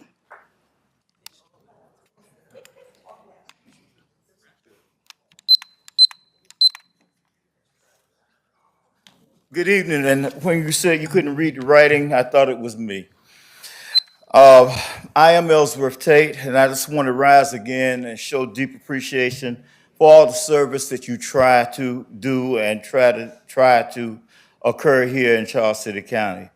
Leadership is never easy, and I recognize the challenges that you face in making decisions that affect the lives of so many people. And I am speaking for a community. However, your commitment and perseverance are essential to the progress and well-being of our community. Mr. Atkins, Mr. Hill, and Mr. Patterson, I continue to say the bottom line when I see you is that I do not think that you are up there to damage the county, that you're trying to do the best that you can for this county to upbuild it. However, I have been concerned about this board and everyone's safety here. People in 2026 don't solve problems with arguments or even fists anymore. They use weapons to express their anger, hostilities, or revenge. The board needs to look into putting metal detectors in place to possibly ward off a tragedy. Everyone who comes in here should be checked. I know we have a deputy, and I'm sure he is capable of it, but if anyone has ill intent, he would be the first person taken out. Tragically, every place where there has been a shooting, survivors start sentences usually starting like this. I never thought it could happen here. Please, sirs, make sure this community is safe as you go about your deliberations. No, I do not live in this county. I am, however, interested in the county where the church I serve is located. That's why I, as a pastor, have come to these meetings over the years for many years where many pastors don't come. I am concerned. Yes, I am the pastor of St. John Baptist Church, 8131 Roxbury Road, Charles City County, Virginia, 23030. 23 years, and if the Lord say so, 24. Mr. Atkins is a deacon at the church. We don't talk local, national, international, or intergalactic politics at St. John. And there are other members that serve this county. I asked my congregation, or the congregation where I serve, I asked them to look to God for their help and for their fellowship. He's the only one that won't disappoint you. I look to God, and I ask my congregation to do the same thing. When I mentioned and spoke last time, I mentioned African Americans and Native Americans. I did that because many times people would come to this podium and they would say, I've been in the county for 5 years, 10 years, or 15 years. And I would point out that these men, Mr. Atkins over 70, Mr. Hill over 40, and Mr. Patterson, I don't know.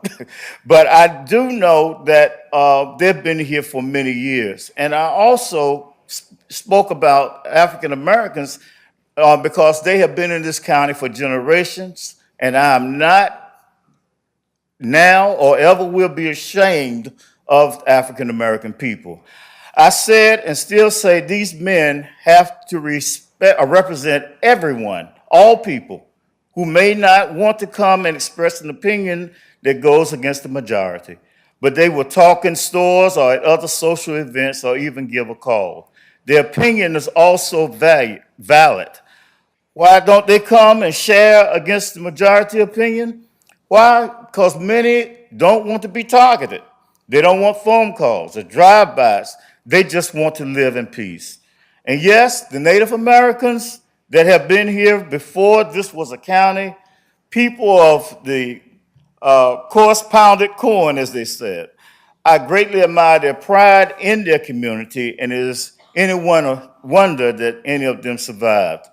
I've been critiqued for not saying anything about white people, and that is a first. They are here. Their opinions is represented. And I can say this, on February 9th, 2004, at 5 o'clock a.m., St. John Baptist Church became the 6th house of worship burned to the ground. Most of the churches that were burned were African American. After arriving at what was left of the church, I saw the ark from the vestibule still standing. It to me was a sign from God that St. John would rise again. After dealing with reporters, a man. Amen. I will finish this later. Tracy Floyd.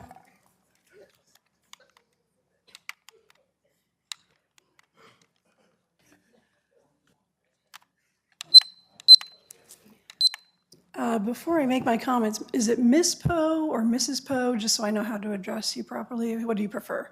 Ms. Poe is fine. Miss is okay? I'm speaking for a group tonight. That's what I was going to ask. Okay. Back on data centers and by right use.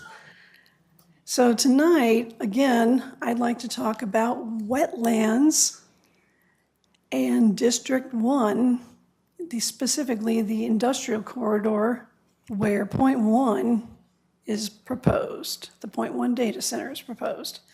Because the parcels that have been selected for that site have streams running through them.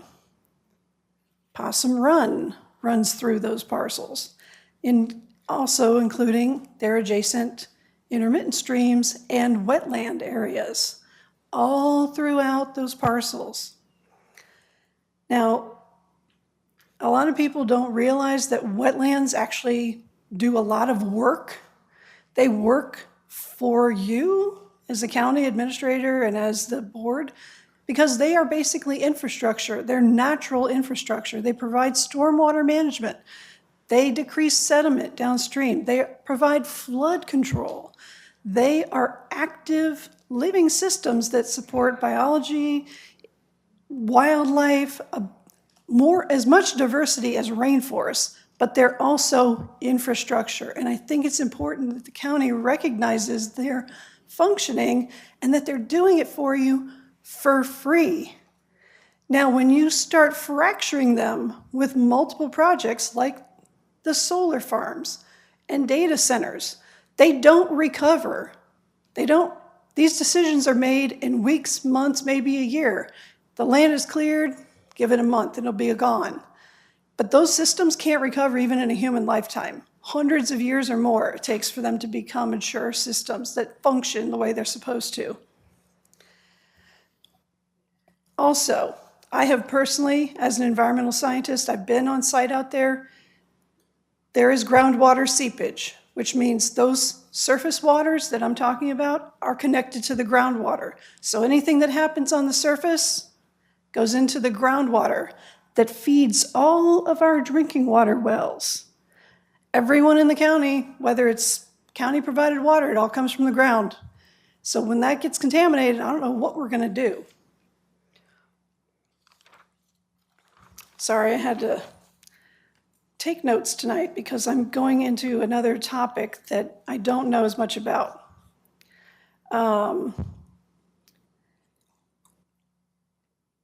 The area, the Roxbury Industrial Park, was designated in 1979.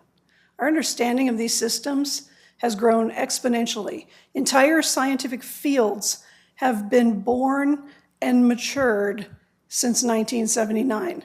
An understanding of groundwater systems, wetlands ecology, hydrology, all of those things have been born and grown into fully understood knowledge bases and systems since 79. And yet the designation stands. And what does that mean? What does that mean for you people up here? For you as the administrator, for you as the board? That means you are putting the county at risk. Because, yes, risk. Because we know that destroying these systems can cause flooding. That means anyone in District 1, if your home is there, your house might flood once these systems are destroyed. And guess who's liable for that? The county. Not the builder, not the developer, and not the owner of the data center. The county. It falls on you. And I say you, the three of you, because you're the ones who made by right a thing. It should never have been approved, and it needs to be undone because you are putting us all at risk. Because when you get sued, who pays the bill? We do. And this is a huge liability. I feel like when I worked for the extension, the cooperative extension, we talked about the right plant in the right place, that any plant can be a weed, even a rose bush, if you plant it in the wrong place, can be considered a weed. I feel like we need to be using that sort of thinking when we look at these projects, not saying absolutely no data centers, not saying absolutely no development, but saying the right project in the right place. And putting heavy industrial on top of wetlands and flowing waters is not the right project in the right place. And if I could, for just one quick second, I'd like to sum up by saying, when a risk is known, approving development without fully addressing it doesn't eliminate the risk. It assigns the responsibility, and that responsibility falls on the four of you, and ultimately us as taxpayers. And I have some handouts for all of you. And thank you for your time, as usual.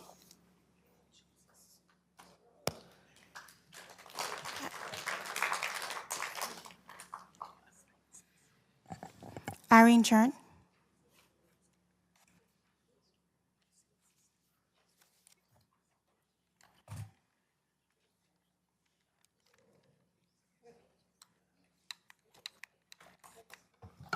Hi, everyone. Just want to tell you a little bit about my history. I was born in a communist country. I came to America for freedom of choice.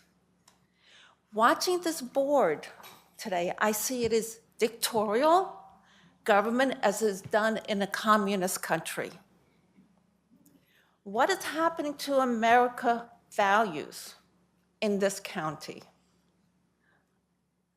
All I see is demands.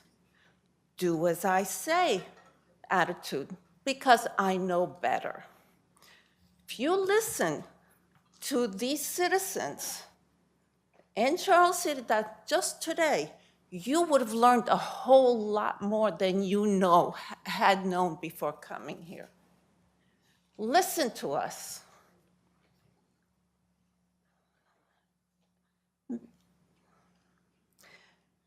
Are you, Mr. Rogers and Atkins, demanding only one choice for personal needs or greed? This proposal of contract workers was done like it was done in a communist country. I know this. I felt it. I felt it then, and unfortunately, I have to say today as well. I believe American way is there are steps.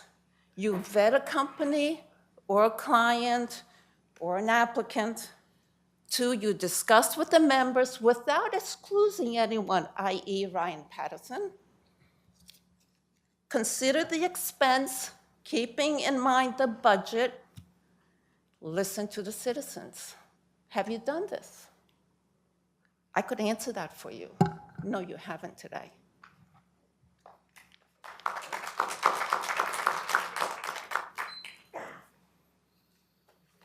Are there any other speakers at this time?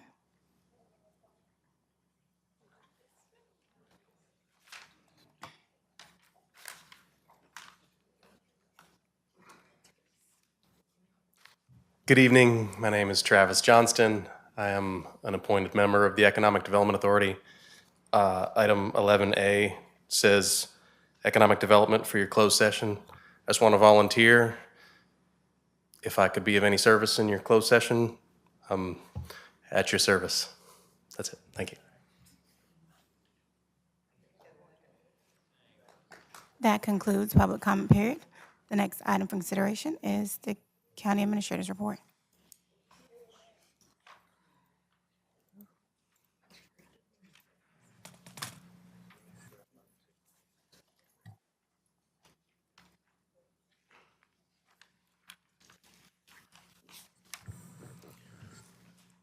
Thank you, Madam Clerk. I will get into my report this evening. I'll still review the development update. I know we already covered this item earlier in the agenda, but I just wanted to remind the community that whether it's Point One, data center, or any other development application that the county receives, that information that is submitted is always available to the community to see in our Planning and Community Development Office. We are working to make sure that some of those items are we can transition and put those items online, but until we get there, we are always open to have residents come and take a look at any site plans for any development applications that we receive. Moving on to our financial operations, the picture on the slide shows on our Charles City County homepage that we have a tab for financial reporting. So while each month at the Board of Supervisors meeting, I provide a financial report, all of those reports are also included in real time on our Charles City County website. So what do you primarily have as of right now during this fiscal year is monthly budget versus actual, which shows the expenses and revenues in comparison to the approved fiscal 26 budget, as well as how our expenditures are tracking throughout the year. Additionally, at the last meeting, we were finally able to put together a second quarter report to help facilitate a mid-year budget review, and that report is more detailed, more in line with the type of reporting that will be coming forward. However, as we've stated many times, we are working with the system and the previous budget that was approved, so we also continue to look forward for updated financial reporting. Also, as a follow-up from our last meeting and I believe our last board work session, I shared with you that I would come back to this meeting with an update on our current RAN, paying that off, as well as an update on the county's cash balances. So as everyone is aware, the county found itself in a position of illiquidity or having no projected cash or cash on hand available to take care of all of our obligations. So on two separate instances, the county endeavored to procure a financing vehicle for a short term, which is the revenue anticipation note that was for the previous fiscal year that was fully repaid on June 30th, as well as a RAN that we have active in the current fiscal year. As we closed out the calendar year for 2025, we heard from our financial advisors about a comprehensive longer-term strategy and steps that the county needed to take to ensure that we were not in position to have short-term borrowing going forward, and specifically short-term borrowing to meet our cash flow needs. So at this current time, we have completed the longer-term financing, and that was closed in December of 2025. My recommendation for us to move forward with the current RAN that we have is to fully repay that RAN on March the 31st, which the total repayment amount, including principal and interest, would be $5.2 million, as you see on the screen. This is made possible because the vehicle has no prepayment penalty, and by doing this on March the 31st as opposed to June 30th, we will save approximately $54,000 in interest. The primary important aspect of paying off the RAN and getting us to a place where we are in a more sustainable financial situation is really related to our cash balances. So on this slide, you see that our current general fund cash balance is approximately $12.1 million. Following the payoff of the RAN next week, our projected ending cash balance for the month will be $6.8 million. Now, while this is not a cause for a celebration, this is a significant difference from where we were at the close of last fiscal year, having virtually no cash balance on hand to now being in a position where we have over 20% of our approved budget in cash. And so while we are requiring that we will have many more steps to take to get us on the pathway to financial sustainability, this is an important distinction that I would like to draw our attention to, particularly as we get into our fiscal 27 budget conversations. And with that being said, our fiscal 27 budget schedule is highlighted above. As everyone will recall, on February 5th, we had a Board of Supervisors and our school board's joint work session where our superintendent provided a very comprehensive overview of their budget considerations.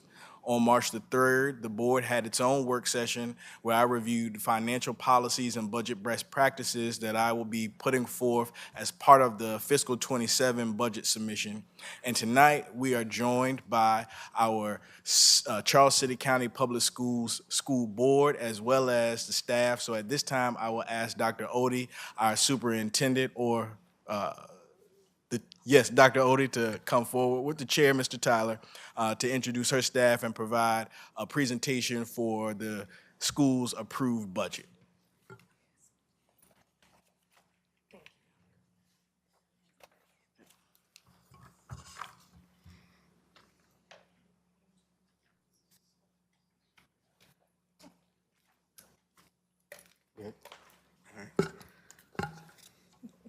Good evening, Chairman Atkins, members of the board, Mr. Rogers, and citizens.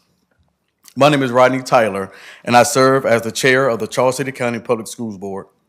I am here tonight representing my fellow board members, several who are here with us tonight, alongside our superintendent, Dr. Katina Odie, to present the school board's adopted FY27 budget.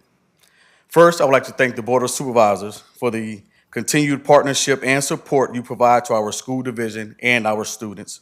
We recognize the many competing priorities within the county budget, and we appreciate the opportunity to share the needs and priorities of our schools. This budget reflects months of planning and collaboration among the school board, our superintendent, and division staff. Our goal throughout the process has been to develop a responsible budget that supports student success, retains and supports our staff, and continues to move Charles City County Public Schools forward. This evening, we will briefly walk through the key components of the adopted budget and highlight the priorities that guided our decision. On this slide, you will see our budget priorities. A key focus is supporting diverse student needs through academic supports that strengthen Tier 1, Tier 2, and Tier 3 instruction so all students can succeed. Another key priority is recruiting and retaining high-quality staff through increased salaries and ongoing professional learning, ensuring our employees are supported to be the best to serve our students. Our third priority is student and staff safety, including enhanced safety measures and sustaining key positions to support a safe learning environment. This slide shows how our budget priorities align with our strategic plan and its 4 pillars: academic achievement for all students, attracting, developing, and retaining valued employees, strengthening family and community engagement, and cultivating a caring learning community in a safe environment. At this time, I would turn the floor over to our superintendent, Dr. Katina Odie, to continue the presentation.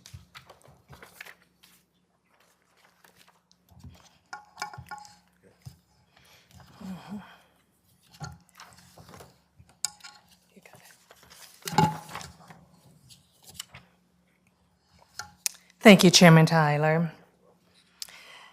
Good evening, Chairman Atkins, members of the board, and Mr. Rogers, and of course, our Charles City citizens. Again, my name is Dr. Katina Odie, and I serve as the proud superintendent of Charles City County Public Schools. Thank you again for having us here tonight. We'll move on to that next slide. I'd like to take a moment to just talk a little bit about who we are in Charles City County Public Schools. One of our greatest strengths in our school division is that we are a small division. Because of our size, our staff can build strong relationships with students and families, which allows us to provide more personalized support and closely monitor student progress. We also benefit from a highly dedicated staff who consistently go above and beyond to support students academically, socially, and emotionally. I will say they are at Saturday events often and have spent the night in our school for a lock-in. We also benefit, another important strength is our strong connection with the community. Our families, local organizations, and community partners play an active role in supporting our schools and creating opportunities for our students. Our students themselves are resilient leaders, and they show pride in their schools. Many of them take on leadership roles through athletics, JROTC, student advisory groups, my superintendent advisory group, presentations to the school board meeting, and other activities that help them grow and contribute positively to the school community. Most importantly, we are proud that both of our schools are fully accredited, and Charles City High School continues to make strong progress and is identified by the Virginia Department of Education as on track and very close to distinguished.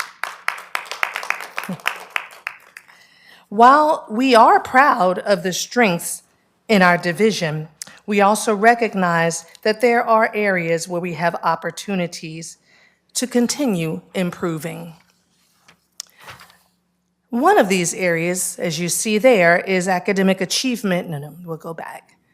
We need to go back to the previous slide. We're still on. Maybe IT, can we take us back? I can keep on talking. One of those areas, there we go, is academic achievement and growth. Although many of our students are making progress, we have an opportunity to further strengthen outcomes in our core subject areas. We are continuing to focus on targeted interventions, strengthening instructional supports, and closely monitoring student progress to ensure that every student is meeting their full potential. Student attendance and engagement is another important area of focus. Ensuring that students attend school consistently and remain actively engaged in learning is critical to their academic success. We are continuing to implement strategies and supports that encourage regular attendance and meaningful participation in the classroom.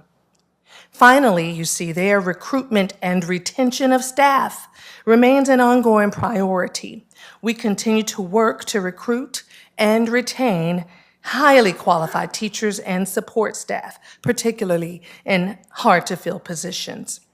Supporting and maintaining a strong workforce is essential to providing the high-quality instruction and services our students deserve. Next slide.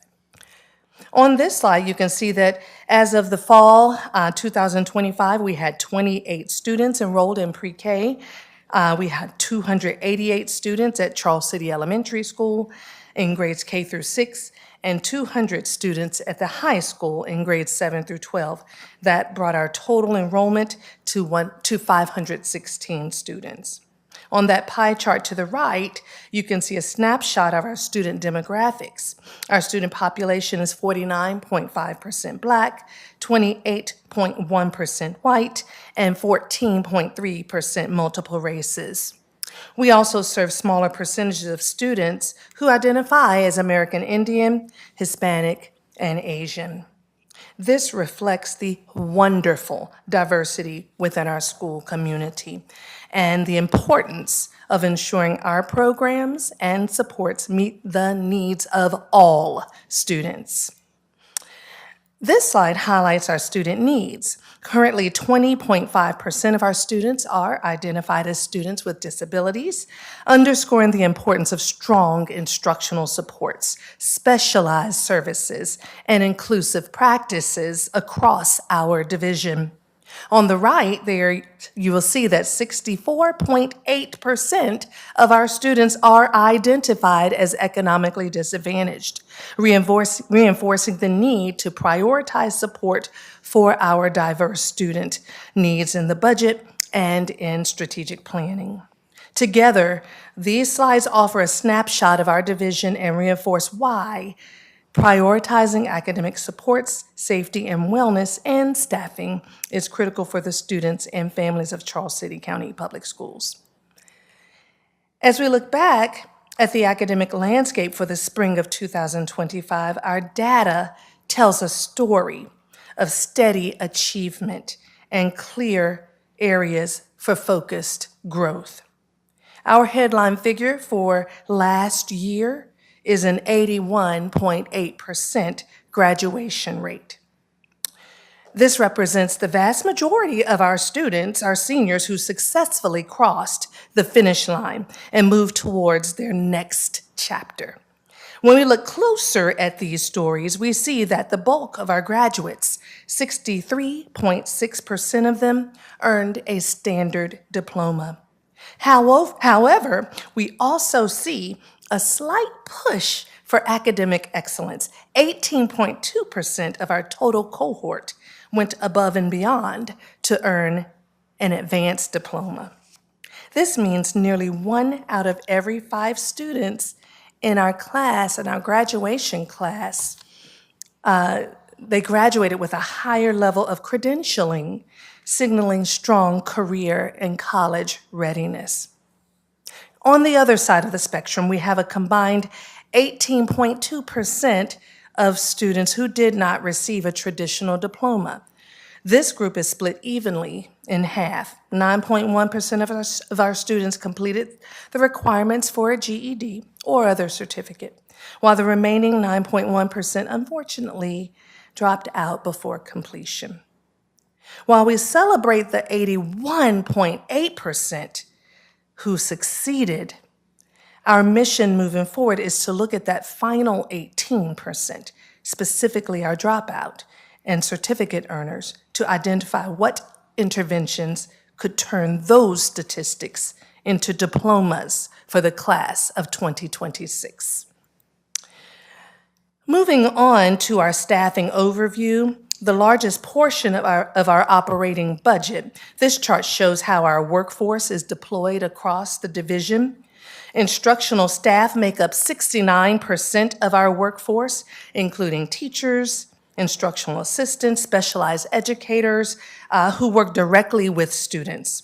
This reflects our commitment to keeping resources close to the classroom where direct student impact occurs.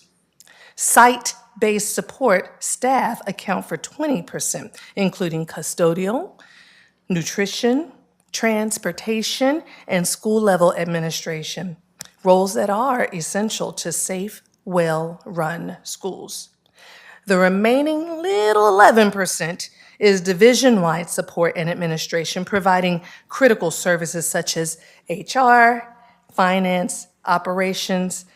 All of my team that's here tonight on this front row, that oversight that keeps, we keep that overhead very lean. We're small, but mighty.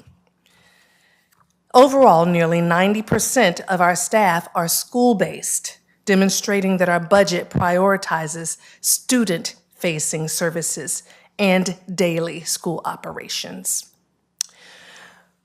While student outcomes are our primary focus, those outcomes are only possible because of the dedicated team we have in place.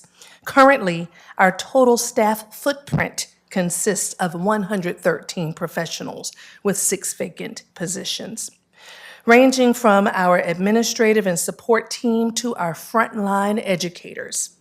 At the heart of our instructional mission are our 54 teachers. These are the individuals in the classrooms every day driving the 81.8% graduation rate we discussed earlier.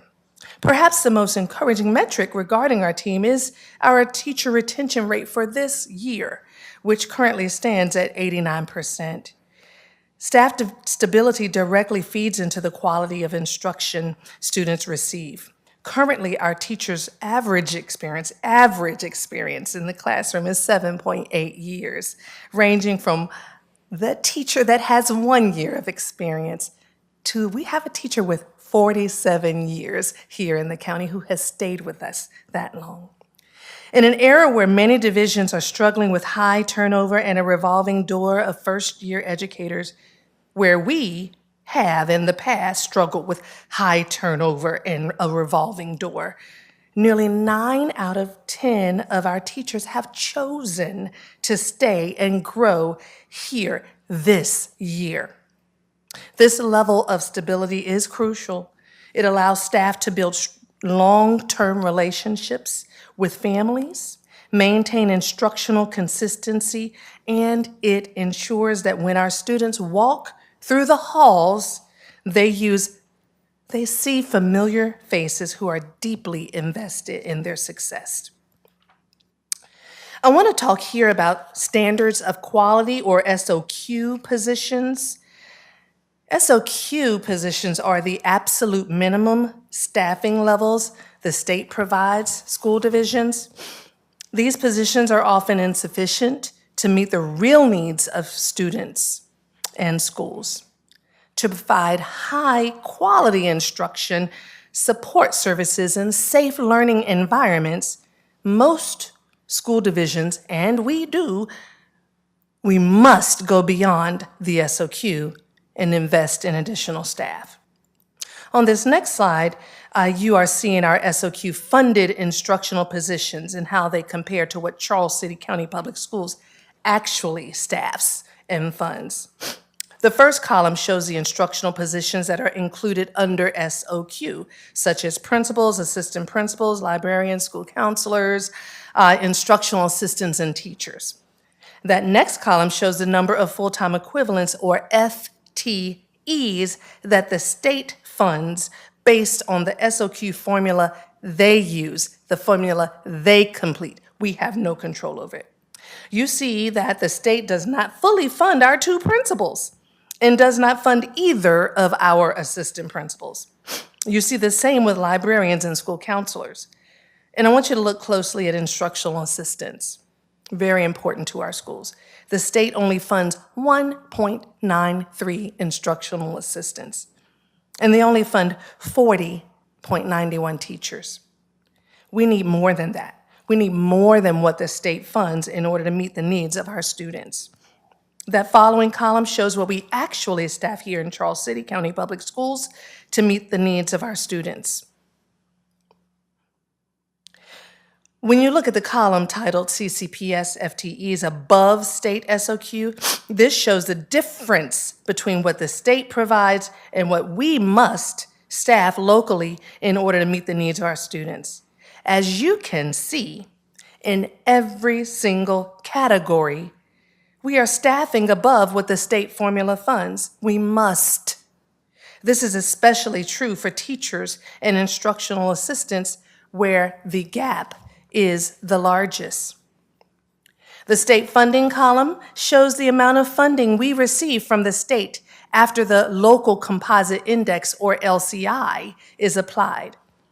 With Charles City County Public Schools having a high LCI of 0.7206, we receive less state funding. The CCPS cost column shows the total cost to the division to employ these positions. And the final column shows the cost above what the state provides, which is a portion that must be covered through local funding. When you look at the totals at the bottom, the state funds 47.16 instructional FTEs, but Charles City County Public Schools needs and actually staffs 77 instructional FTEs. That means we are funding 29.84 instructional positions above what the state SOQ supports. We must, I have to say it again, we must do this. Financially, the state provides approximately $2.33 million for these positions, while the total cost to the division is just over $4.06 million. This results in about $1.73 million that must be funded locally to ensure we can provide the instructional staffing necessary to adequately support our students. This slide really highlights the reality of small and rural school divisions like ours. The SOQ provides a baseline, but it does not fully account for the needs of our students or the structure of our schools. In order to offer appropriate class sizes, student support services, and again, safe and effective school operations, we must invest beyond the state minimums. Please note also that the state's total SOQ positions equals 61.35. This figure includes non-instructional roles such as technology support and school-based clerical support, those wonderful ladies that are the first people that greet you when you come in the door. Currently, we have a total of 119 employee positions. And to be clear, 14.19 non-instructional positions are supported through SOQ funding, and this does not even include transportation or food service. These services are essential to meeting students' basic needs, ensuring they can get to and from school safely and have access to healthy meals each day. As a school division, we go beyond the SOQ requirements to ensure these critical needs are fully met for our students.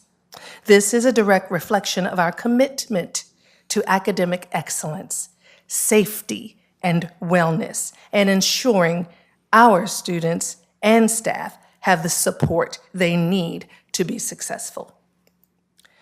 To understand the strength of our faculty, we also look at where they come from. Our 54 teachers represent a wide geographic footprint, bringing diverse, wonderfully diverse perspectives from across Virginia into our classrooms each and every day. As you can see from our regional breakdown, we draw most heavily from our immediate neighbors. Williamsburg leads the way with 9 teachers, followed closely by New Kent with 8, Charles City with 7, and Henrico with 6. Together, these 4 areas represent the core of our instructional team. However, our reach extends much further. We have dedicated professionals commuting from as far as Gloucester, Newport News, and Petersburg. In total, our teaching staff hails from 14 different counties and cities. This data is more than just a map, though. It's a testament to our reputation as an employer. The fact that teachers are willing to travel from across the region, past many other school divisions that pay more, to work here speaks volumes about the culture and stability we've built. It shows that we aren't just a local school or a local school division. We are a regional destination for high-quality educators. When we look at our recruitment and retention efforts, we have to acknowledge the competitive landscape in which we operate. This table compares Charles City, the current salary here, highlighted in yellow, with the scales of the neighboring divisions where our teachers actually reside. The data reveals a stark reality. At every milestone, from year 1 to year 20, our compensation trails beyond the surrounding regions. For example, a year 5 teacher in Charles City earns $50,148, while that same teacher living in Henrico or Newport News could potentially earn $9,000 to $10,000 more just by working in their home district.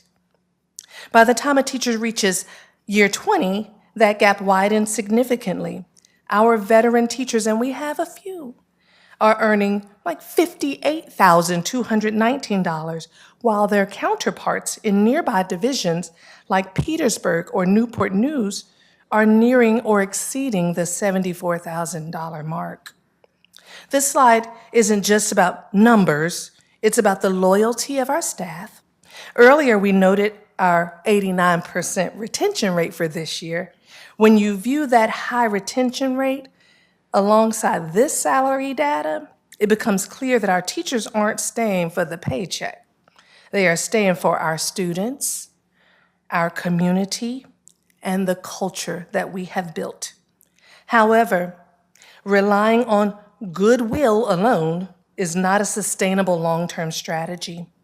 To continue attracting top talent and maintaining and improving our graduation rates, we must address these gaps to ensure that a career in Charles City is as financially viable as it is professionally rewarding. To provide full transparency on our competitive standing, we have expanded our view to include a wider variety of school divisions across the Commonwealth. This broader comparison confirms what we saw in our residency data. Charles City remains at a significant disadvantage in the statewide market. When we look at divisions like Richmond City or West Point, the gap is immediate. Starting salaries in those divisions are roughly $8,500 to $9,000 higher than ours on day 1. This puts us on the defensive from the very moment a new teacher enters the job market. As we move down the list, even when compared to smaller or more rural divisions like Surrey or King William, we see a consistent trend of Charles City trailing behind. While we do sit slightly above divisions like Highland and Bath County, those are among the most geographically isolated areas in the state. For a division like ours, located so close to the major hubs of Central Virginia and the peninsula, staying at this level is a risk.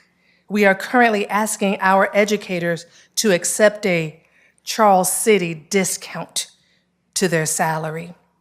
While our 89% retention rate this year proves that our culture is currently winning the battle for our teachers' hearts, this data shows we are losing the battle for their financial security. If we want to move our graduation rate from 81.8% to the 90s, we must ensure our compensation reflects the high value we place on the professionals who make these graduations possible. Now, let's look at our local composite index, or LCI, which reflects the locality's ability to fund education. In practical terms, it shows the percentage of the state's minimum educational program that Charles City County is expected to cover, with the state and sales tax covering the rest. Over recent biennia, our LCI has changed as follows.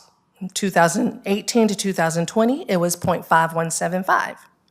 From 2020 to 22, it was 0.588. So there was a nice increase, a significant increase. From 2022 to 24, it was 0.5852, so a slight decrease. From 24 to 26, that's when I entered the picture, and I saw the 0.6669, which was a significant jump from the previous biennium. And then now we just recently received our latest from the state, and the LCI is 0.7206, a 5.4% increase, another substantial increase. This large jump means the locality is now responsible for 72.06% of the minimum educational program. I want to pause here again just to let that settle, another significant increase in the LCI that we have no control over. The state determines that. And as I mentioned earlier, this number does not reflect our actual demographics in our schools, especially when we consider the percentage of our students, 64.8%, who are economically disadvantaged. On the next slide here, we want to share a little bit more about the LCI and how it compares across several school divisions. Now, important to note, the highest possible LCI is 0.8, which means the locality is responsible for 80% of the funding needed to support schools. And when you look at the divisions that are at a 0.8, those are generally the wealthiest localities. Remember, I just said we are at 0.7206, which is really close to a 0.8. For simplicity, we do count every school division that is identified as 0.8 LCI as one. So, if you look at where Charles City County falls on this chart, we are the 7th highest in the state. The key point to keep in mind, again, is that a higher LCI means the locality is expected to pay more and school divisions receive less state funding. So as our LCI continues to increase, it really puts a lot of responsibility on our local government to support our schools, and we thank you for that. It also limits the amount of federal funding we may receive from grants, and we apply to many, and we get denied for some because of that high LCI. There are just so many negative impacts due to that high LCI, which we, again, have no control over. On this slide, I just want to talk about our revenue by source. For the current school year, in the FY26 budget, 54% of our revenue comes from our county appropriations, which is the largest portion. The next largest chunk, 34%, comes from the state, followed by 11% from federal funding such as grants, and 1% from other local sources. If you look at the pie chart there on the right, you can see a shift in these percentages. State funding has decreased from 34% to 29%, and this is again a direct result of the high LCI we just discussed. And because state funding decreases, county appropriations have to make up the difference, increasing from 54% to 59%. This really highlights how changes in the LCI impact the local share of funding, placing more responsibility on our county partners to support our schools. While we are clear about our goals for student success and competitive teacher pay, we must navigate a complex and shifting landscape at the state level. There are 4 primary variables in the governor's budget that are currently creating a quote-unquote wait-and-see environment for our division. First, we are dealing with a shift in the LCI, essentially because of how the state calculates local versus state wealth. The state's share of our funding has been reduced. This puts more of the financial burden directly on our local resources to maintain current operations. Second, we are seeing a statewide decline in average daily membership, which is ADM. Since school funding in Virginia is fundamentally tied to the number of students in seats, fewer students means a reduction in funded SOQ positions. We are effectively being asked to do the same work with potentially fewer state-funded staff members. The timeline also remains a challenge. The governor's budget is not yet finalized, and with the General Assembly not reconvening until late April, we are operating in a window of fiscal uncertainty. Finally, there is the question of teacher raises. While there is talk of statewide raises, the uncertainty lies in how they are tied to those SOQ-funded positions. If the state mandates a raise but doesn't fully fund the positions required to deliver it, the local gap only grows. In short, we are managing a division that is fueled by deep staff loyalty and a commitment to improvement, but we are doing so in a state-level environment that is increasingly tightening the belt. Our challenge for the upcoming cycle is to protect our 89% teacher retention that we achieved this year and improve the 81.8% graduation rate that was achieved last year, while navigating these external funding reductions that threaten our ability to move the needle further. Now, I want to touch on our capital improvement plan, or CIP, lots of acronyms. The 5-year plan that Mr. Jerome Tyler shared at a board meeting earlier this year, this snapshot of our 5-year capital improvement plan includes vehicles, technology, building upgrades, and secure vestibules at each school. Projects are planned over several years to allow time to pursue grants, and the wastewater treatment plant is also included pending funding. For this year, our CIP requests include purchasing a school bus, a 7-passenger van, and a new school car to ensure our students are transported safely. We are also requesting funding for carpet replacement, replacing with hard surface flooring to improve air quality, hygiene, and maintenance efficiency at the elementary school, and multiple small technology purchases. The 200 iPads there are to replace the current iPads our pre-K students through 2nd grade have been using. The current iPads are about to be obsolete as they are nearing the end of their usable lifespan due to their age. So now we come to the section on budget changes and requests. On this slide, you'll see 3 main areas: salary actions, school-based program supports, and improvements, and additional requests, along with the strategic plan alignment identified on the left. You'll recall earlier in the presentation, Mr. Tyler shared our 4 strategic plan pillars and the budget priorities that align with them. Starting with the salary actions, we are requesting a 10% salary increase for all Charles City County Public School staff. As I mentioned earlier, our staff currently fall far below competitive pay for teachers. Our county, as you know, is nestled between several divisions where teachers are paid far more. And yet we're fortunate that our teachers choose our students. They choose to work here despite the lower rate.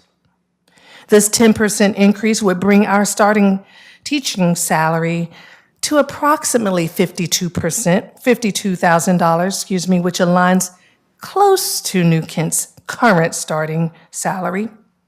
And now we know that New Kent and other divisions will likely give their staff raises as well, but we can at least try to get close to where they are now to become more competitive. This increase is essential to recruit and retain our talented staff. And that line item totals $840,833. Next, under school-based program supports and improvements, we have several key initiatives. Stipends for teachers writing curriculum, $34,448. Instructional coaches at each school to support teacher growth and development, $161,464. An additional math specialist to allow for 1 at each school to support math achievement. Our data indicate we need these things, $84,474. A math interventionist, which would be part-time hourly at each school to work with math specialists and small groups, $74,604. A reading interventionist, also part-time and hourly at each school to support literacy instruction. Working with the reading specialists in small groups, another $74,604. To move our graduation rate beyond 81.8%, we must invest in targeted support positions. These roles are not extras. They are the essential infrastructure needed to strengthen daily instruction and unlock our students' full potential. Our current achievement data makes it clear. Without these specific interventions, without the support for teachers to help them grow, we cannot expect to see the shift in outcomes our community deserves. At the high school level, we see a tale of two subjects. While just over 70% of our students are proficient in reading, our math performance remains a critical concern. Proficiency in math drops to approximately 51%, and even more concerning, only 34% of those students are meeting their annual growth expectations. We aren't just missing the proficiency mark, we are struggling to maintain the necessary year-over-year momentum.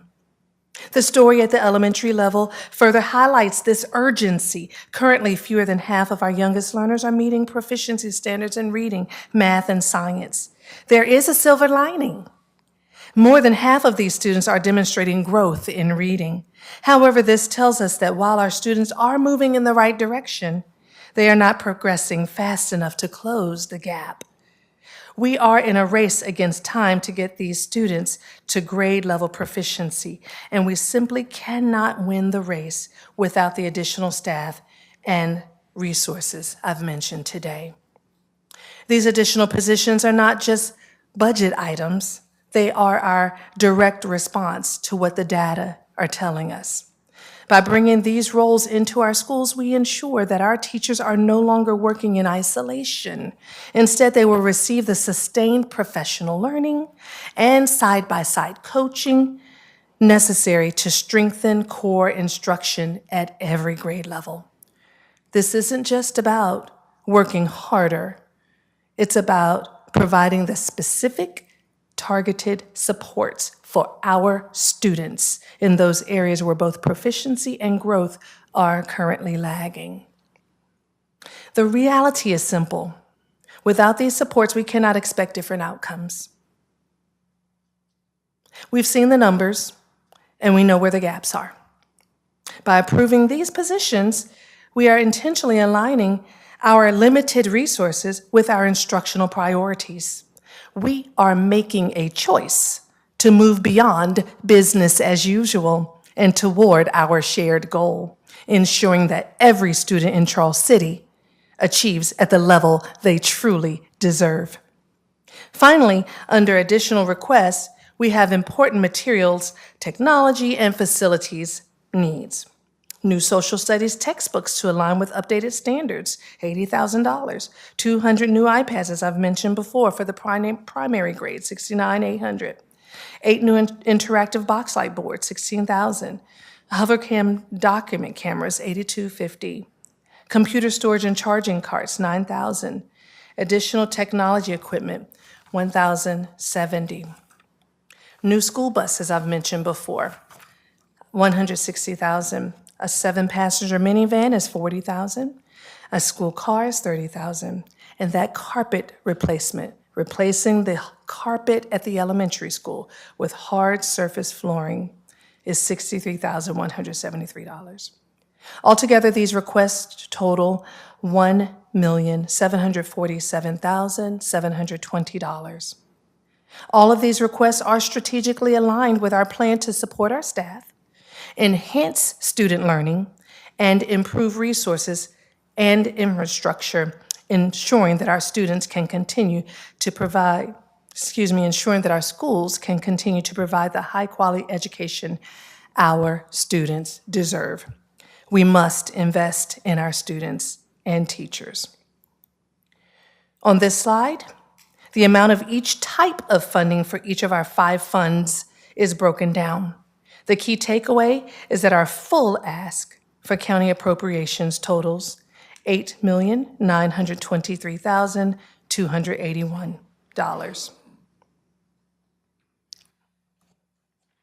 Next slide, please.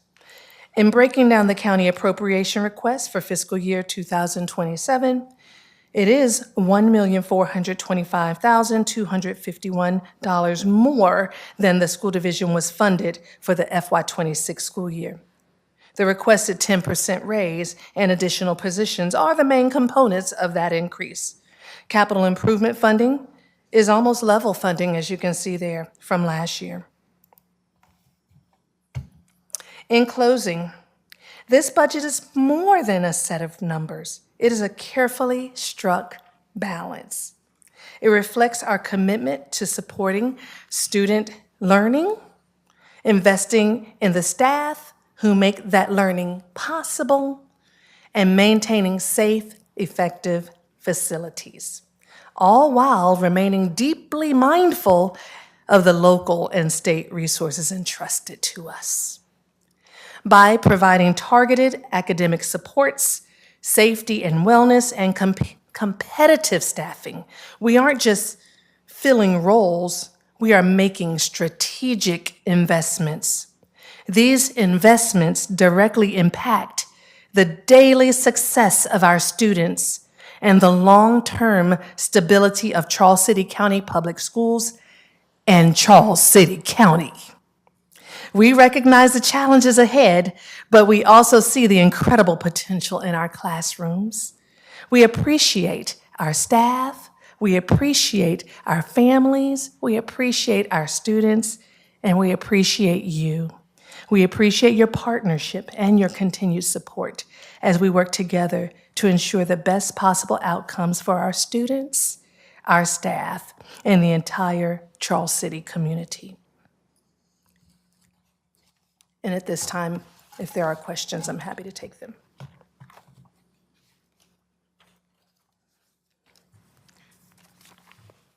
Chairman Tyler, school board,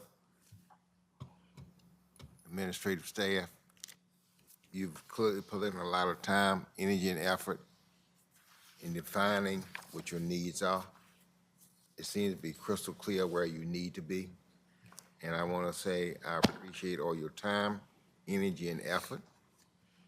Not only that, the organization, the system, has a vast amount of knowledge of very bright, trained people.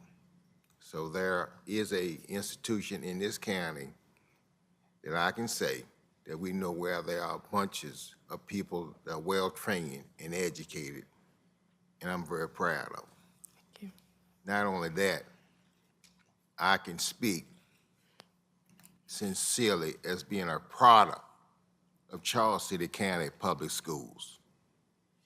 Thank you. Yeah, thank you.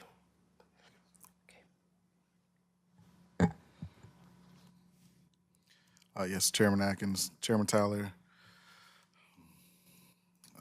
Dr. Ote, thank you for that lovely presentation. I tried to get you guys out of here a little earlier by moving the public comment period to after, so you guys can, won't stay this late.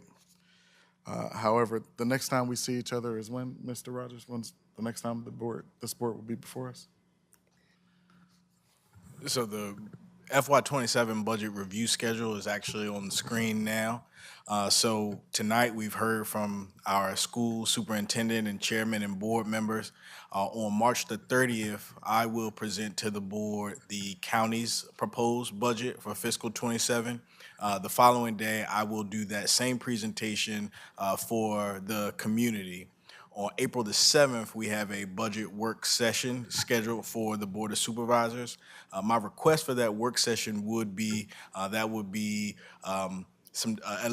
least a week following the presentation of the budget. If the board has questions that they would like us to walk through at that budget work session, we can do that. And certainly we'll make ourselves available for one-on-one or individual meetings, but at a work session style meeting, if there are questions that we can get in advance and we can prepare, and if Dr. Odie or her team is available, we can also have them to address, depending on the questions, we can have them come to that April 7th meeting.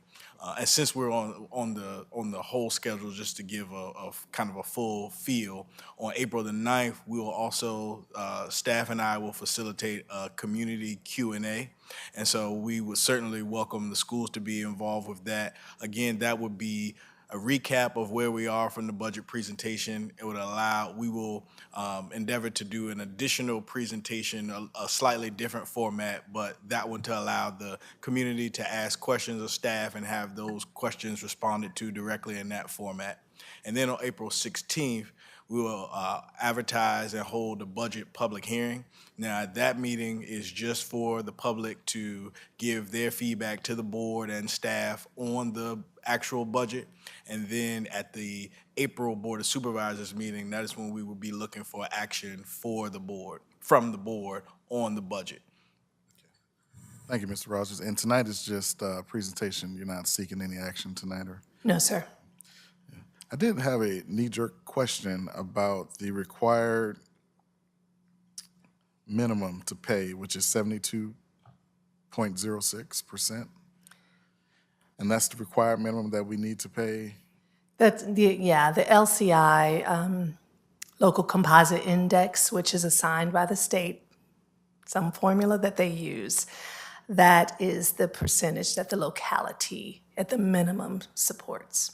Okay, and that's the percentage that we are, Mr. Bosch, if you can help me, that we are mandatory, or I'm sorry, required to pay. Yeah, there's minimum standards of quality that regardless of the LCI payments, that has to be covered. Gotcha, okay. And do we have that figure at the ready, Mr. Rogers or Chairman Tyler, of the required, what the county is required to pay? Do we have that figure? Is that like a $6 million figure, or? I don't want to make up a number, but we will, when the county's budget is proposed, that number will be included as part of the budget document so that the board is aware of that, what that amounts to in dollars for fiscal '27.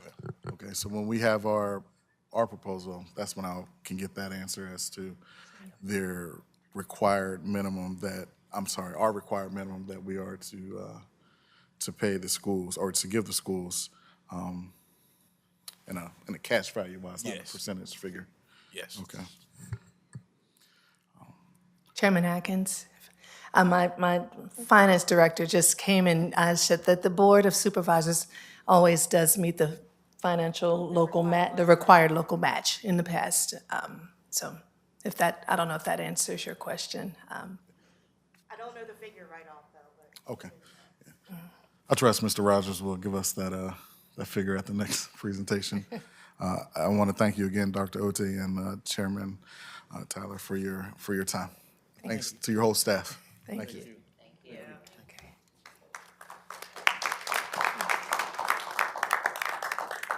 I don't know if I'm gonna be able to make it to this closed session.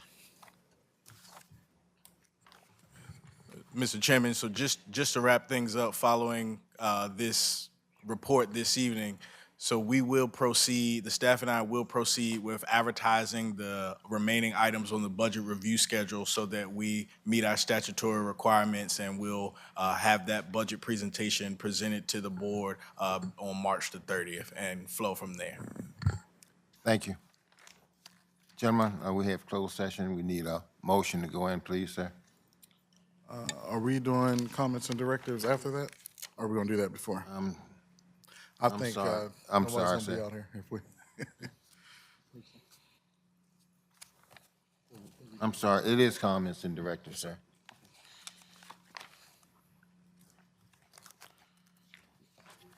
Yeah, Mr. Chairman, it's just, I just want to address some questions that some citizens had proposed to me, about the county administrator. When we hired the county administrator, at the citizens' request, some recommendations, we hired the Berkeley Group, which is a highly respected group, to review the applications. Matter of fact, they had all the applications come to them. They reviewed the applications, vetted them, and they presented their findings to us. And after we received it, the three of us sat on an interview panel and unanimously, our county administrator came to us highly recommended. And the three of us sat on an interview panel and we unanimously agreed with the hiring of our county administrator. So it wasn't something that we took lightly, and it wasn't something that we just did. We did employ the Berkeley Group. So we did our due diligence the best that we could. Just wanted to update you, that's how our county administrator was hired. Thank you. Thank you, Mr. Hill. I do have a few questions and comments.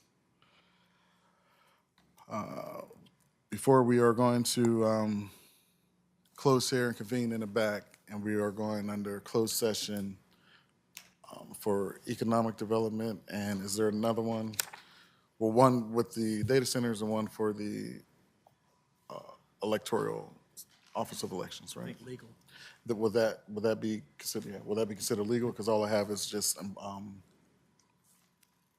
legal and economic development, so that's considered unlegal. So before we go to the back, I would like to ask, where are we at with the reallocation of space for our registrar's office? Has this topic been considered? Well, has this topic been discussed further in the past 30 days? And that's the topic of the registrar's office.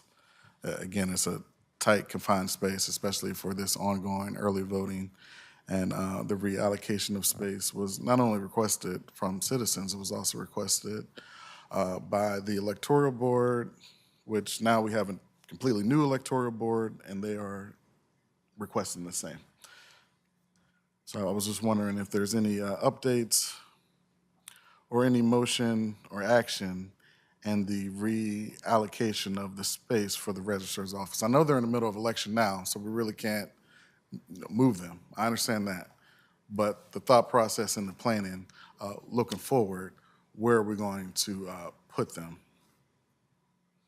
Has that been any updates within the past 30 days, Mr. Rogers?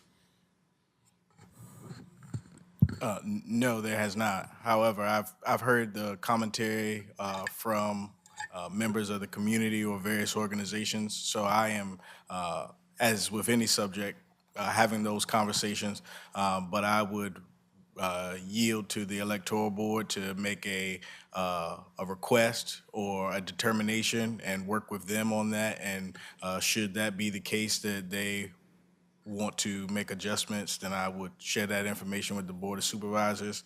And just like any other agency, we will see what we can accommodate for that request. So in terms of an update, the only thing that I could say is I have heard the comments about their space, and I would yield to the electoral board on what their pleasure is, and happy to work with them on whatever that request or discussion would be. Yes, sir, absolutely.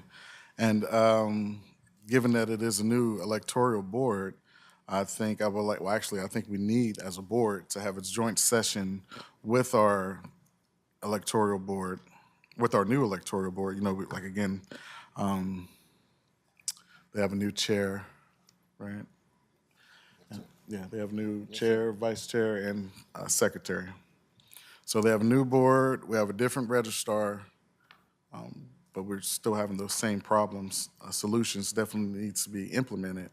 I'm not saying I have all the answers, but I do have some recommended solutions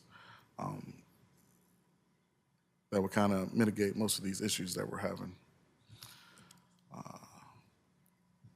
I heard citizens bring up the forensic audit tonight. To my understanding, the forensic audit was, well, do we have an update on the forensic audit? And did anyone here on the table receive the actual forensic audit? I understand that the forensic audit was issued or released March 6th.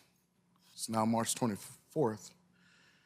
And I have not received the forensic audit, I would say, from the people that I believe I need to receive them from, you know. Sure. I provided an update on the forensic audit in terms of a status for the county's response to it. The last email that we had, and we met with the county's legal counsel, was what appeared to be a draft report. And I believe that the audit firm represented that their work product should be submitted to the judge. So in terms of whether the report is final, the draft also came with a list of additional questions. So I don't know that I'm the appropriate party to say whether it is final or not, but we did see that draft, and so and receive additional questions. What I can say in terms of my knowledge of what is being put together, the county has done their best to respond to all of the requested materials and information. I think at the previous meeting, Mr. Bosch and I shared that there were additional requests that came through as this process was continuing. So we would be happy to do whatever we are required to do. We're happy to comply. Much of the information, as the board may be aware of, is dating back for a number of years. So we would do our best to locate whatever records may exist for many years prior. We are familiar with processes because we have, in the time span since I've been here and the forensic audit was ordered, have completed an annual audit. So we stand ready to respond and to request, and we've done our best to respond to the existing requests. I don't know if Mr. Bosch has any, I don't know if we have any definitive information about whether it's complete or not, but The forensic audit? Correct. Oh, I thought it was released out. I think they're selling it at the courthouse right now for $6 or $8. $8. Yeah, So it's out. I understand. We don't have it. Well, what I'm saying is the email we received contained a document that was represented as a draft, and that document came with additional requests for information. So typically, when something is completed, if we were the recipient of that completed document, that would be the representation that is completed, and there would be no additional questions. So I don't want to speak for others, but that's the communication that I received, which prompted staff and I to have a meeting with our legal counsel. And so I don't know if anything transpired between there. The only nuance that I was trying to communicate is we were not the requestor. So if a final document was submitted, it may have been submitted to another party that is not myself or the county, and it could be a final version. But that's the best that I can, that's the email that I have is what I explain. Yes. So did anyone receive any correspondence in regards to the Brown and Edwards, or Brown-Edwards forensic audit for Charles City County? We've been engaging with Brown and Edwards to complete the audit, so we received a significant amount of communication, but nothing that represented to us that it was completed. Okay. So the documentation that they're selling at the courthouse is an incomplete documentation? Well, that is the report that they presented to the court. Okay. So is that good enough for us, or? Well, that was, I mean, that's part of, I think what Mr. Rogers was talking about was they were submitting information requests to the county up to like a couple of days before they submitted that report to the court. Well, just one second. I've never purchased a copy of the report. Well, I have a copy here, gentlemen. If you'd like to see this copy, I can definitely forward to all of you here on the dais. However, I was just wondering when the board is going to formally, one, address the forensic audit, but, well, before one, when will we get the findings? When will we get the report? It seems like it's been out since March 6th, and it's March 24th, and yeah. Well, this audit, we haven't gotten it, and you haven't gotten it, but we're the only ones that can get hold in contempt. No. Well, this audit is different from a normal audit, where a normal audit would be ordered by the county, and it would be presented to the county and accepted by the county. This forensic audit was initiated by the judge as a result of the petition, and so the delivery of the report is to the judge, to the court. Okay. So the county doesn't really accept it; they would accept a normal audit. Now we've gotten copies of what's been filed, And so that same report, I mean, I think we had a copy of that draft report. I believe we have a copy of the final report that was submitted to the county, to our firm and to the county as this is what has been filed with the court. There is, as far as we know, been no follow-up request we had a discussion with county staff after that report was kind of filed, there was some confusion on our end because they were asking questions up until a couple days before they finalized that report and didn't really say, hey, we're sending it as of such and such date. So staff was still trying to respond to those questions, and then we found out, kind of after the fact as anybody, that it had been filed with the court. Okay. So as far as we know, there's been no supplement to that report. I mean, I think, and Mr. Rogers can speak to this, I think, staff is still trying to be responsive to those questions that were kind of the last questions that we got, because there were some of those things in the report that say county didn't respond, so some of those were just things I think that were in process that staff is trying to reply to, but we haven't received a final order or anything from the judge saying this matter is concluded or this is the definitive report or anything like that. Okay, and now is that something that we're actively waiting on, or we're just waiting to receive something from the courts?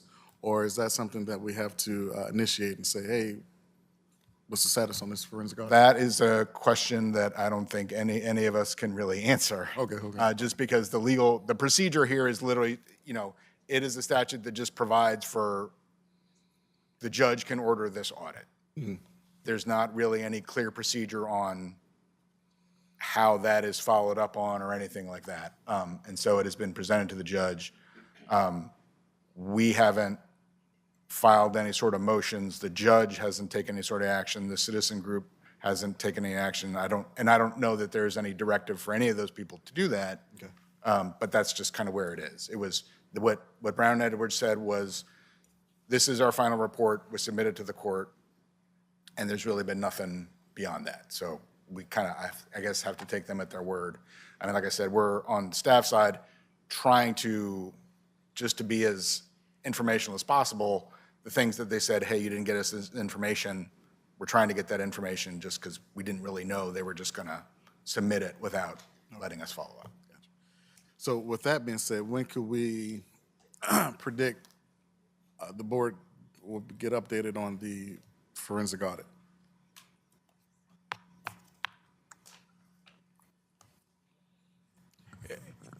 I will consult with legal counsel about the actual document to see if there are multiple documents that we have the final document or final draft that we sent, and we can certainly provide that. But the copy that we received said it was for the court only, and it was not it was not final. It was okay. It was with a request for additional information.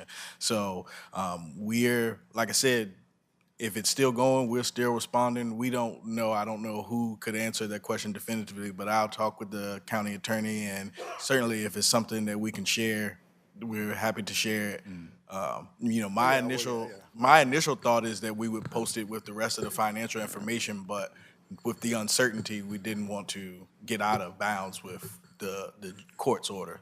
Okay. So I know that's a lot of moving pieces, but that's the best that, from a staff perspective, that we know at this time.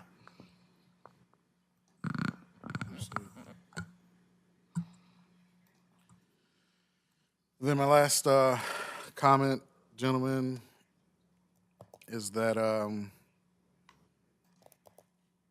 month after month it is getting a little difficult to fulfill this, to do these duties that I took an oath to do. In my opinion, without proper support from the administration. I've requested an office. I've requested items to be added to the agenda. I've requested to see certain documentation, and I'm constantly being met with roadblocks and word salads that doesn't adequately explain why it appears that I'm being prevented from doing my duty. Gentlemen, would you say that a board member's request would be in bounds if he requested an office?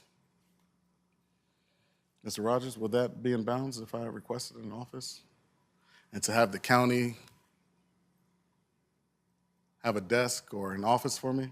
I sit on these regional boards. I have piles and piles of work from CVTA, RVA, RRTPO, the vice chairman of this, and next in line to be the chairman of this. How can I adequately represent Charles City on a regional level when back home I got to deal with this? I've asked for an office. I have no office. I asked for documentation. I have no documentation. I asked for support. I have no support. I asked for items simply to be added onto the agenda. And if you don't want them, then we can vote against them. Perfectly fine. But to deny me the right, per bylaw, to have an item added onto the agenda, if that's not like a roadblock that I'm constantly facing, what is it? Because, this is just me venting up here at this point, I guess. Even my key card access, when would that be restored? The board key card access has been revoked. Why are we okay with that? If I want to park out back, I can't come in through the back door. I got to walk all the way around to the front door. You understand what I'm saying? These minor inconveniences definitely add up to bigger inconveniences. And I'm just wondering if the things that I'm requesting are in bounds of a board member to request. Can someone help me out on that before we break to the back? Is it in bounds for a board member to request an office?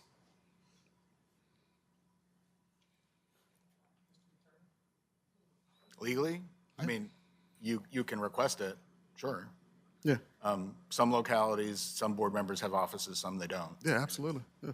It's usually based on the size and, stuff, but it's not everybody does or everybody doesn't. Yeah. Well, the workload that is required for this position and for it to be for me to be successful in this position, I'm going to need the appropriate support. Mr. Rogers, on May 28th, around 8:30, 8:40, you were asked a question. Tell us how you will respond if an individual board member asks you to do something or offered specific direction. Please use examples to illustrate your thoughts. Do you remember this question and your response to it? I wrote it down. It was, if it's within bounds, we'll get it done. I believe the request that I've been asking for the past it's been 2 years, at least a year and a half, it's definitely within bounds of this position, and yet, silence. I have nothing. When can we start moving towards the right direction?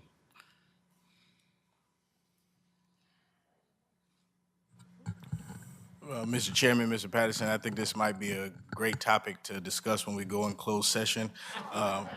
And I would say that just for transparency, because many of the things that were stated, I think, month after month get misrepresented, and the staff and I are the ones that have to kind of pick up the pieces month after month. So I believe that maybe we should have this conversation in closed session, just so that the board can be clear about what the staff is being expected to do. I'm happy to comply with any request. We talked yesterday. We talked about the closed session, point one update, about registrar update. These are all requests that represent things that individual board members have made that made it to the agenda. Regional boards, when it's time to get a vehicle, things of that nature, we provide that. So I don't know if representing roadblocks is really what is actually going on. But again, I want to be respectful of the board. I want to be respectful of this community that we serve, because it's my goal to make sure that the board has all that it's requesting. So if there's a way that we can do that better, I'm certainly happy to do that. And so I do think, you know, a closed session was requested tonight for other items, but I think it could be For the appropriate. data center and the electoral office. Right, but I think it would be appropriate if we, even just a few minutes, talked about what your comments were just now in closed session as well. Yeah, I don't know if we can do that in closed session. I don't know if it rates that for a closed session. I think legal specific for the. I'm not fact asking that- legal advice. I'm just asking for an office for my items to be added to the agenda. But I think at this point, I'm asking for this to be considered because the entire board, we can make a determination because I want to best serve the board. And so I want to make sure that we can do that.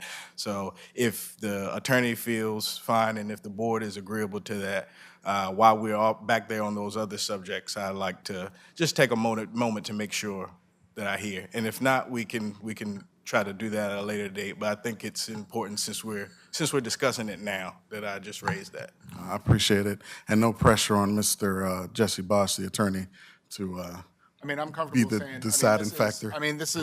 This implicates personnel, so I'm comfortable talking about this in closed session. Okay. That's fine. Okay.